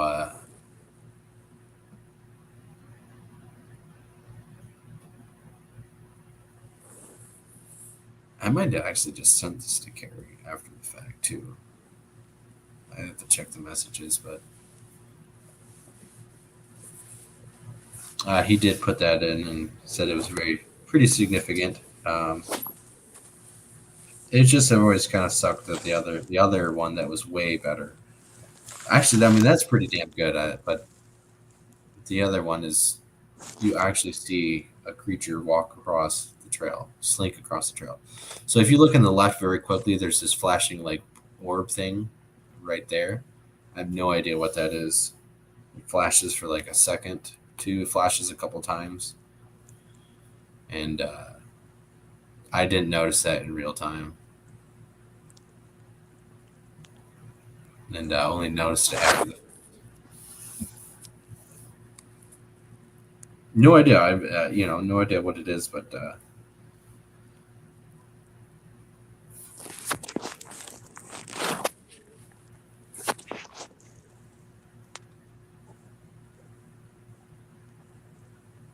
so we have right here is this creek audio from the Allegan expedition that we had, where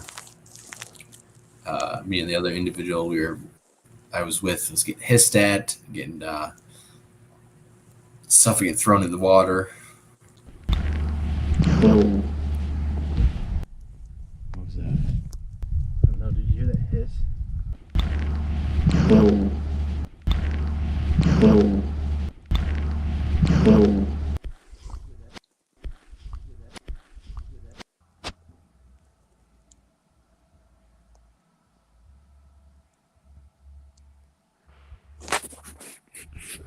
Oh my God! Did you hear that?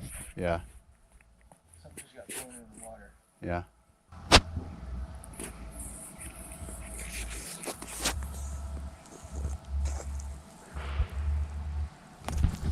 Oh my God! Did you hear that? Yeah.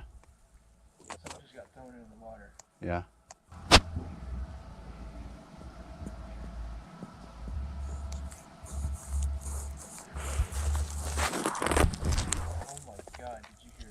Yeah.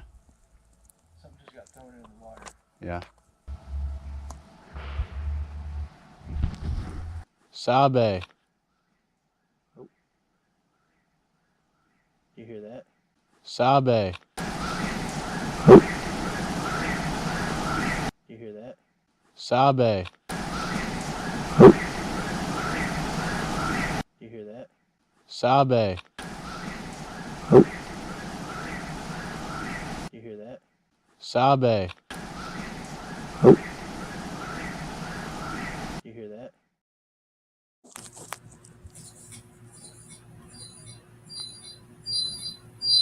Uh-oh.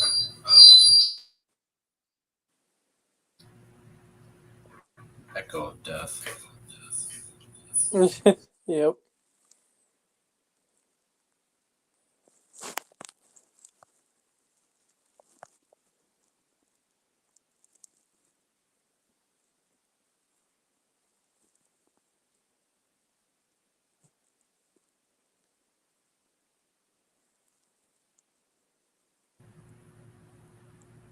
Yeah, my mic's really working out.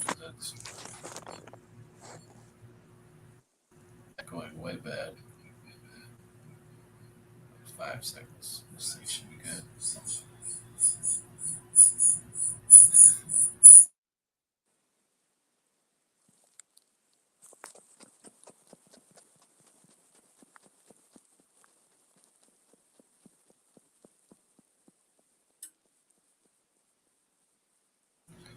All right, now that's finally done, over with.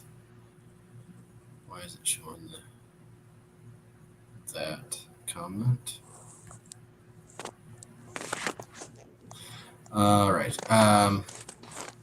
Yeah, so that audio was stuff that was happening around us as we were in this creek bottom, following a Sasquatch that we had already chased around this ridge line and down into this creek bottom.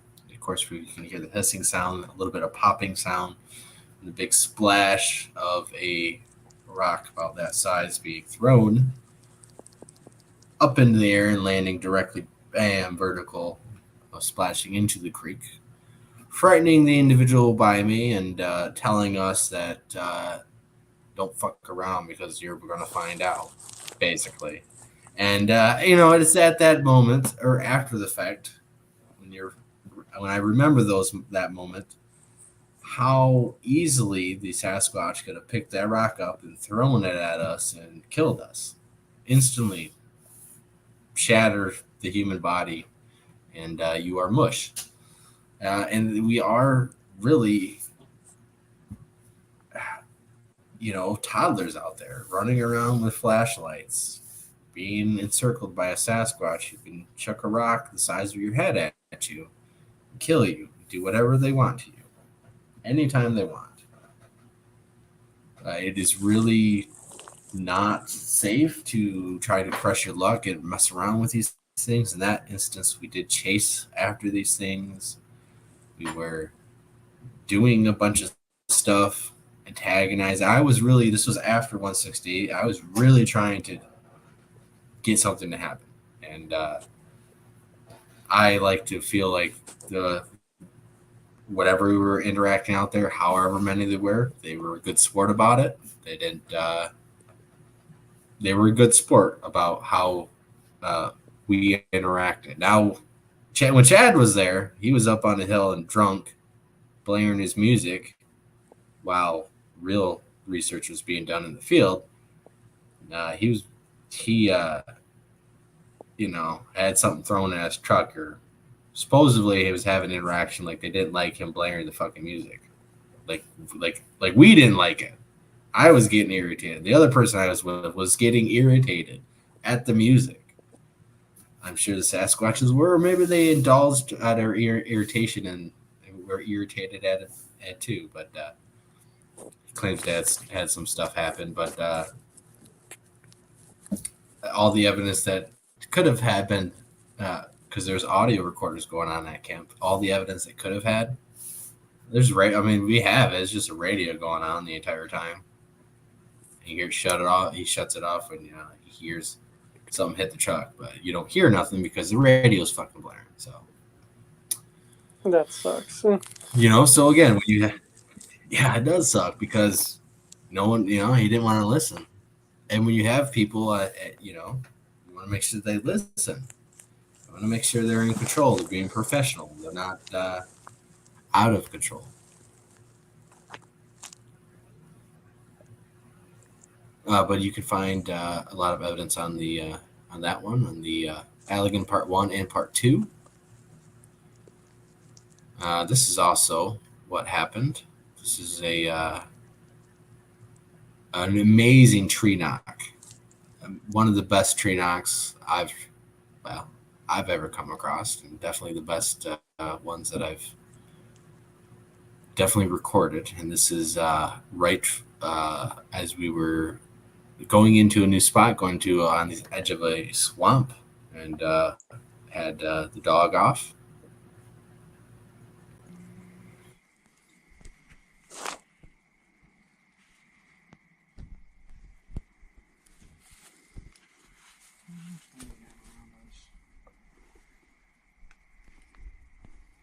I got signal out here. Or I see him. You guys heard that, right? That amazing knock, and the dog actually runs back. And, play it for you guys again.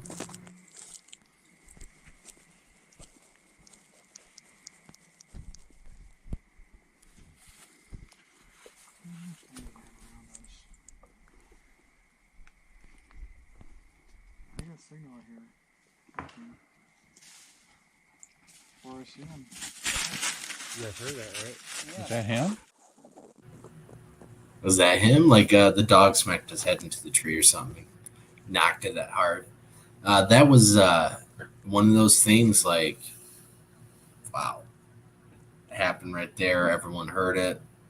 Of course, we walked over towards the direction, and nothing else happened in that area that particular night.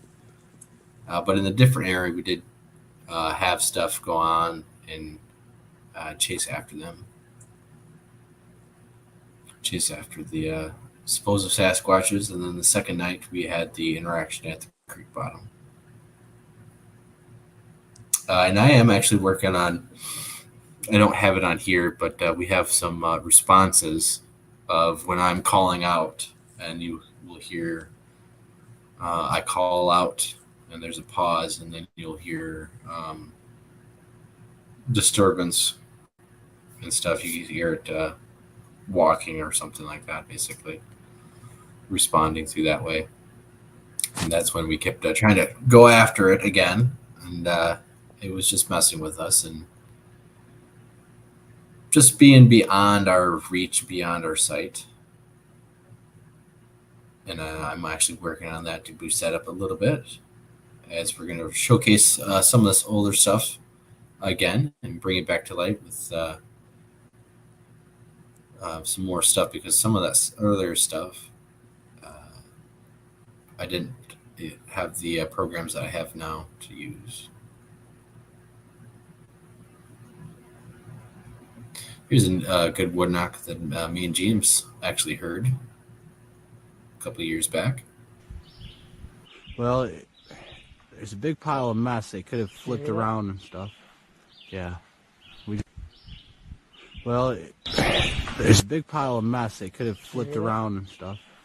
Yeah. Well, there's a big pile of mess. They could have flipped around and stuff. Yeah.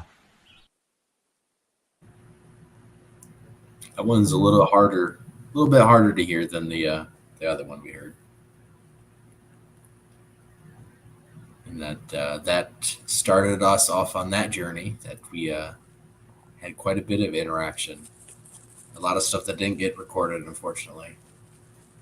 A lot of stuff that did, like that, and a rock getting thrown at us, which I don't have pulled up.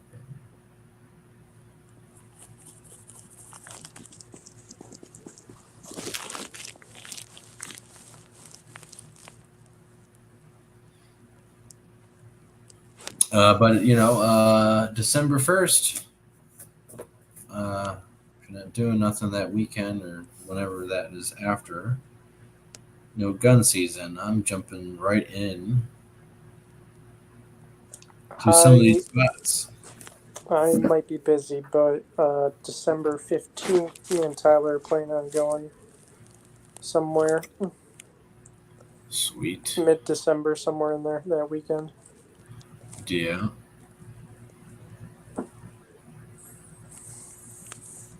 I think I'm going to be doing some solo winter camping here pretty soon when it gets snowing out. But right after gun season is a really good time to jump out there. Like as soon as the most optimal time would be actually the day after gun season during the weekday. When most of the human population is like at work and like out of the woods, and the normal everyday people who go in those areas are the only ones going there. You have some unusual person go out there on that day. You might catch them off guard unexpectedly, or not expecting the person to be right back out there. And some of those spots that people just hunted without a gun, without arms, stuff like that.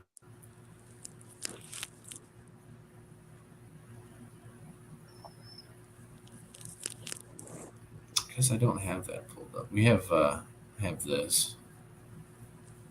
This is some more movement and stuff that I captured around me.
That was a pretty interesting moment. That stump, when I turned that, there's a stump right there. Some lady sent me some photographs of there was a Bigfoot in that stump of a face. In that stump, like 10 feet from me right there. No. Yeah, I don't think so. No. But you definitely clearly heard movement on either side of me. And it did wake me out. And I did leave the area. And didn't have any other interaction as I tried to, get them to follow me to somewhere else.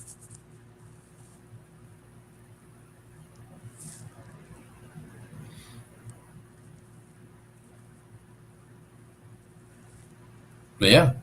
So no one's joining the chat stream or nothing. So I think we'll be shutting it down here pretty soon. I'm actually kind of tired. Yeah, I'm falling asleep. Wow, it says it's only been 2 hours, but it feels like it's been 3. Yeah.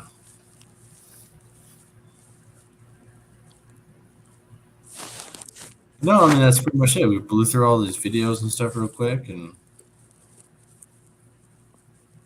I did have another video that I was going to show, or a little bit more. Everyone's been seeing it.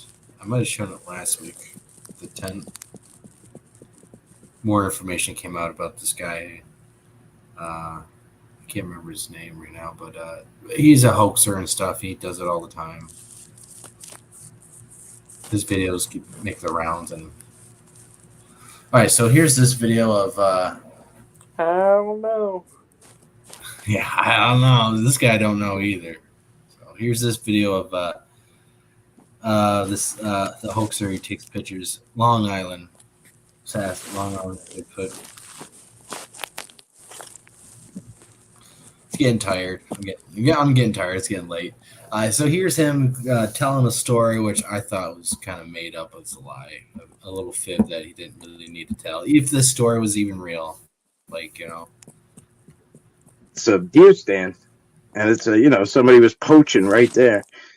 And when I tell you, I mean, it was like, I find poachers in the worst spots ever, like so dangerous. Once I found one 100 yards from a school, elementary school. He was sitting up in a tree, like it was so bad, man. I had to call the cops on that guy because he was. I almost didn't make it out of the forest. He was trying to pick me off. He didn't want to get in trouble, I guess, but yeah. So I dragged it out of there, and I called the cops at the hospital. I said, you know what's going on your grounds? See, like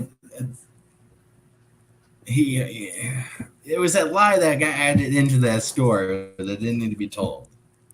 You know, got picked off and stuff. Like, come on. I seen that, and I knew that was some bullshit. And after seeing Brent's stuff, it's like, you know, maybe this person just might have a need to embellish his stories a little bit. I should say. Maybe it's not wholeheartedly lying about the whole story, but embellishing it to make it sound a little bit better. So maybe I didn't find that. I just found that as complete embellishment, as a lie. And you know, you've probably if you watch the tall ones and stuff, he's already done a segment on him and what he's done, taking photographs from other people and using them as his own and claiming Bigfoot's in it. And I think he does some paranormal Bigfoot and stuff like that. He's all into that, you know, sort of stuff, but which just makes me think it's kind of bullshit and a lie because, well, you know, most of those people who do constantly make up these lies and these stories, they have to. It's very hard to keep track of your lies, and you have to keep. If you can't remember, you have to keep making up more lies, and it's just one of those things. He has a pretty good following. His channel's not doing too bad, and yeah, you know, he's actually a pretty nice guy and stuff. A lot of friends with a lot of people, so it's kind of interesting what everyone's gonna think or say. Maybe nothing. Who cares, right? He's my friend. Who cares?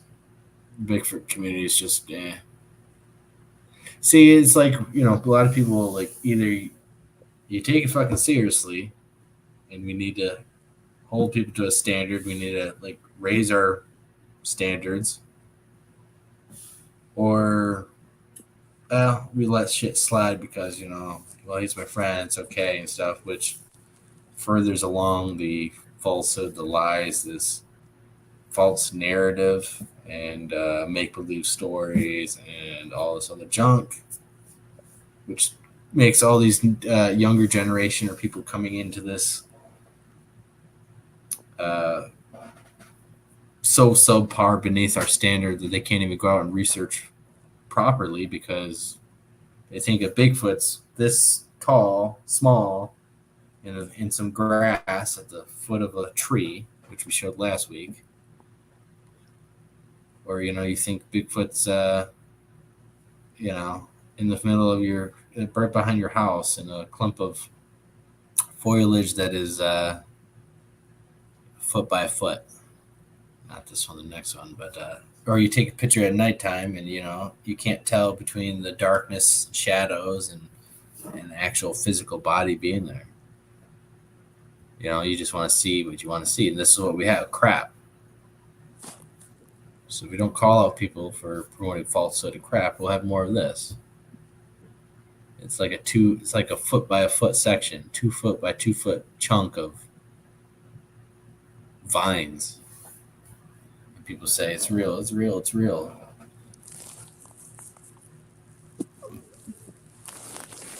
I'm just getting tired of it. Getting tired of the lies, getting tired of even just individuals' personality who seem like they're just bullshit. It's just like automatically you already kind of come off that way, seem that way, like what you're presenting and stuff. I can't trust that.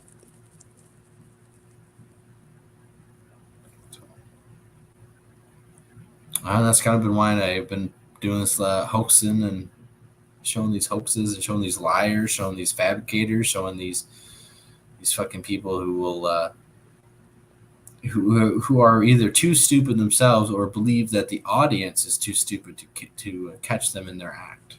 As we'll show right here with these guys, where this guy literally on camera, he's filming. He picks up a rock and throws it, and you can see the rock flying in the air. See, he picks it up. He just threw the rock. You see the rock flying in the air. He watches the rock land, roll down the fucking hill, and then claims a Bigfoot on camera trying to distract us during an investigation. See? Like, this is how stupid it's become. Like, these people, either they're too stupid, or they just don't care, and they think the audience is this stupid.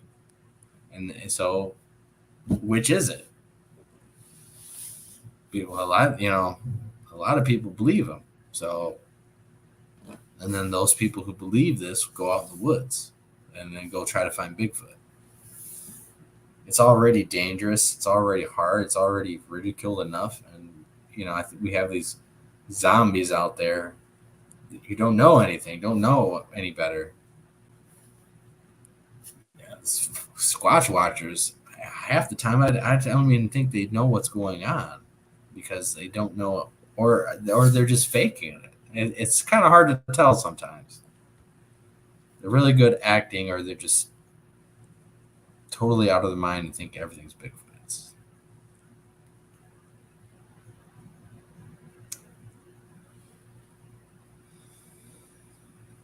And it's frustrating, because we're out there doing real stuff, experiencing real stuff, being frustrated because we can't find the answers. We're struggling to get evidence, getting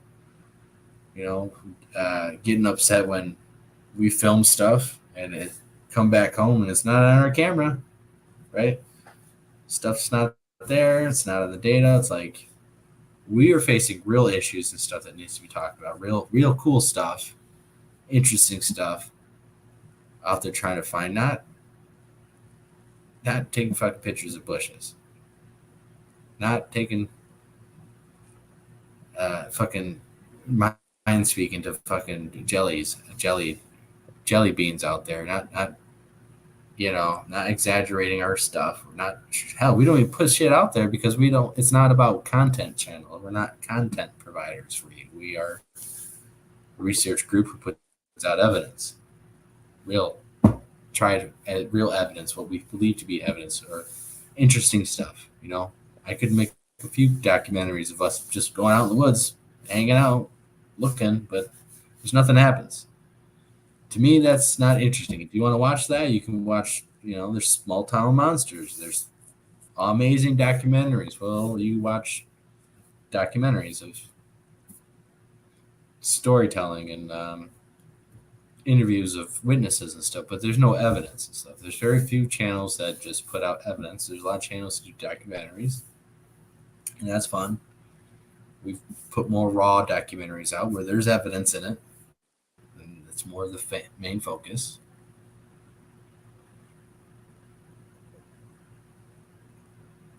I mean, with Chat GPT, whatever the fuck, AI, I can become a storytelling channel. I mean, thousands of stories in the palm of my hand now. I mean, but we're going the hardest route, which is finding evidence and putting it out there for you guys. And it's not Gonna be bullshit, stupid shit, like bushes, fake prints, a fucking deer Photoshop thing that these guys don't even fucking know. Blows their minds because, you know, they don't care. They're not passionate about the subject. They really don't care what happens. They're about clicks. They're about content. They're about views. They're about making money. They're about selling t-shirts and hats that are $20, you know, that only says Squatch Watchers. Like this is, up to a lot of people, it's that. It's being famous, making money, being popular because you have a bunch of people who want to talk to you, people who want to listen to you, people who want to talk to you, tell you their stories.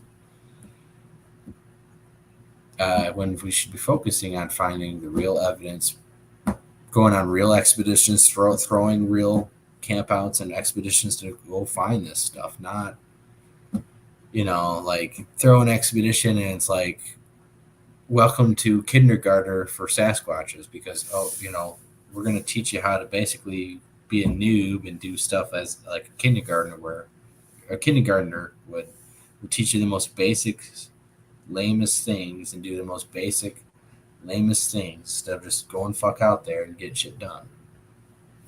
Like why sit at camp and, you know, teach about Sasquatch when you fucking do that over a phone call. You know, wasting everyone's time going on vacation at camp doing nothing instead of going out in the woods.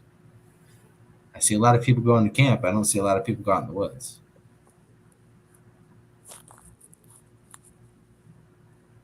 So that's just me ranting and raving a little bit. I'm getting kind of frustrated because I just there's too much bullshit and not enough people taking charge and trailblazing. You know, it's about to be winter. You know, there's people that need to be blazing that trail and making the path for other people to walk down. Because what we see and what we're getting on average is very lackluster, mediocre. And it's bullshit. It's said like this, you know. This is a famous Bigfoot, you know, at sitting at a picnic table trying to eat grubs and stuff. Or this is Adam Davies smoking a cigarette sitting at the bench at the picnic table covered up with a blanket Parker or something, you know.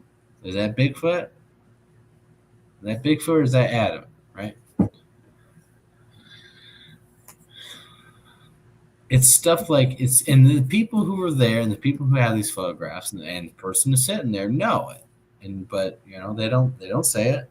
They will never say it, but so like you have people who might have had real stuff happen, might have real stuff happen. Supposedly are an amazing explorer, but when it comes down to this piece of evidence, or because their friends presented, or you know the group, you know, can't get the group in trouble, go along with it, and that is hoaxery. It spreads lies, and he spreads this whole story and narrative and fake piece of evidence that is wasted time, wasted effort, wasted resources on, and instead of them, you know, trying to find evidence at the fucking when they're there, instead all they had to show for was this little photograph. It's like, you know, you're up. If you're in a fucking place for 7 fucking days and all you do is sit at fucking camp, why even go? What was the point of going? To hang out with people? To talk with them? You could talk with them over the phone, over this. To take up a seat in a position where someone else could be there that would go out in the woods. It's a waste of time, waste of resources. And my philosophy is if we're not going out there to camp or vacation, we're actually out there to investigate. If you want to go camping and go sit on your ass all day, don't expect to find much. And you know, people, and it's delusional to think that Bigfoot comes into camp every single time you go out to camp at your favorite camping spot when you don't even leave the fucking camp to go do anything. Like, just boggles my mind how these people know things and experience things or know the difference between things when they don't ever leave camp. They're from the city, they go camping, they stay at the camp, they never leave. How do they know anything? How do they find out anything? How would you discover stuff, right? Like a bear hanging in a tree. You're going to find this while staying at camp.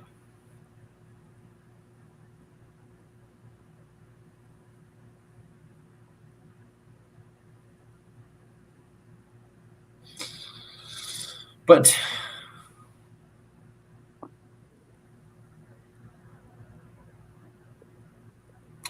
people make excuses. Anyways, that's going to be about it. I waited a little bit longer to see if someone else would join, but no one wants to come and hang out, which is perfectly fine stuff. I hope everyone had a wonderful Thanksgiving. And remembers to be thankful for the things that they actually should be thankful for. Hopefully everyone is working out and doing stuff to put away some of that weight that everyone gained, eating all this great food. Making sure to pray to God tonight and stuff. Make sure you tell him how grateful you are for everything he provides in your life.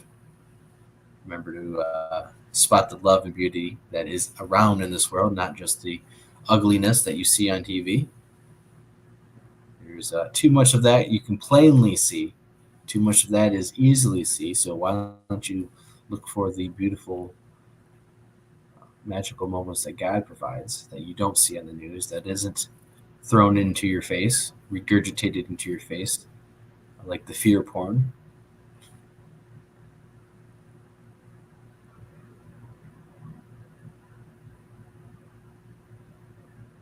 And make sure you work on yourself to make sure you rise your spirit and to be a better person. We strive to be better, to be nicer, to be more patient, whatever it is, for your friends and family, loved ones, and most importantly for yourself.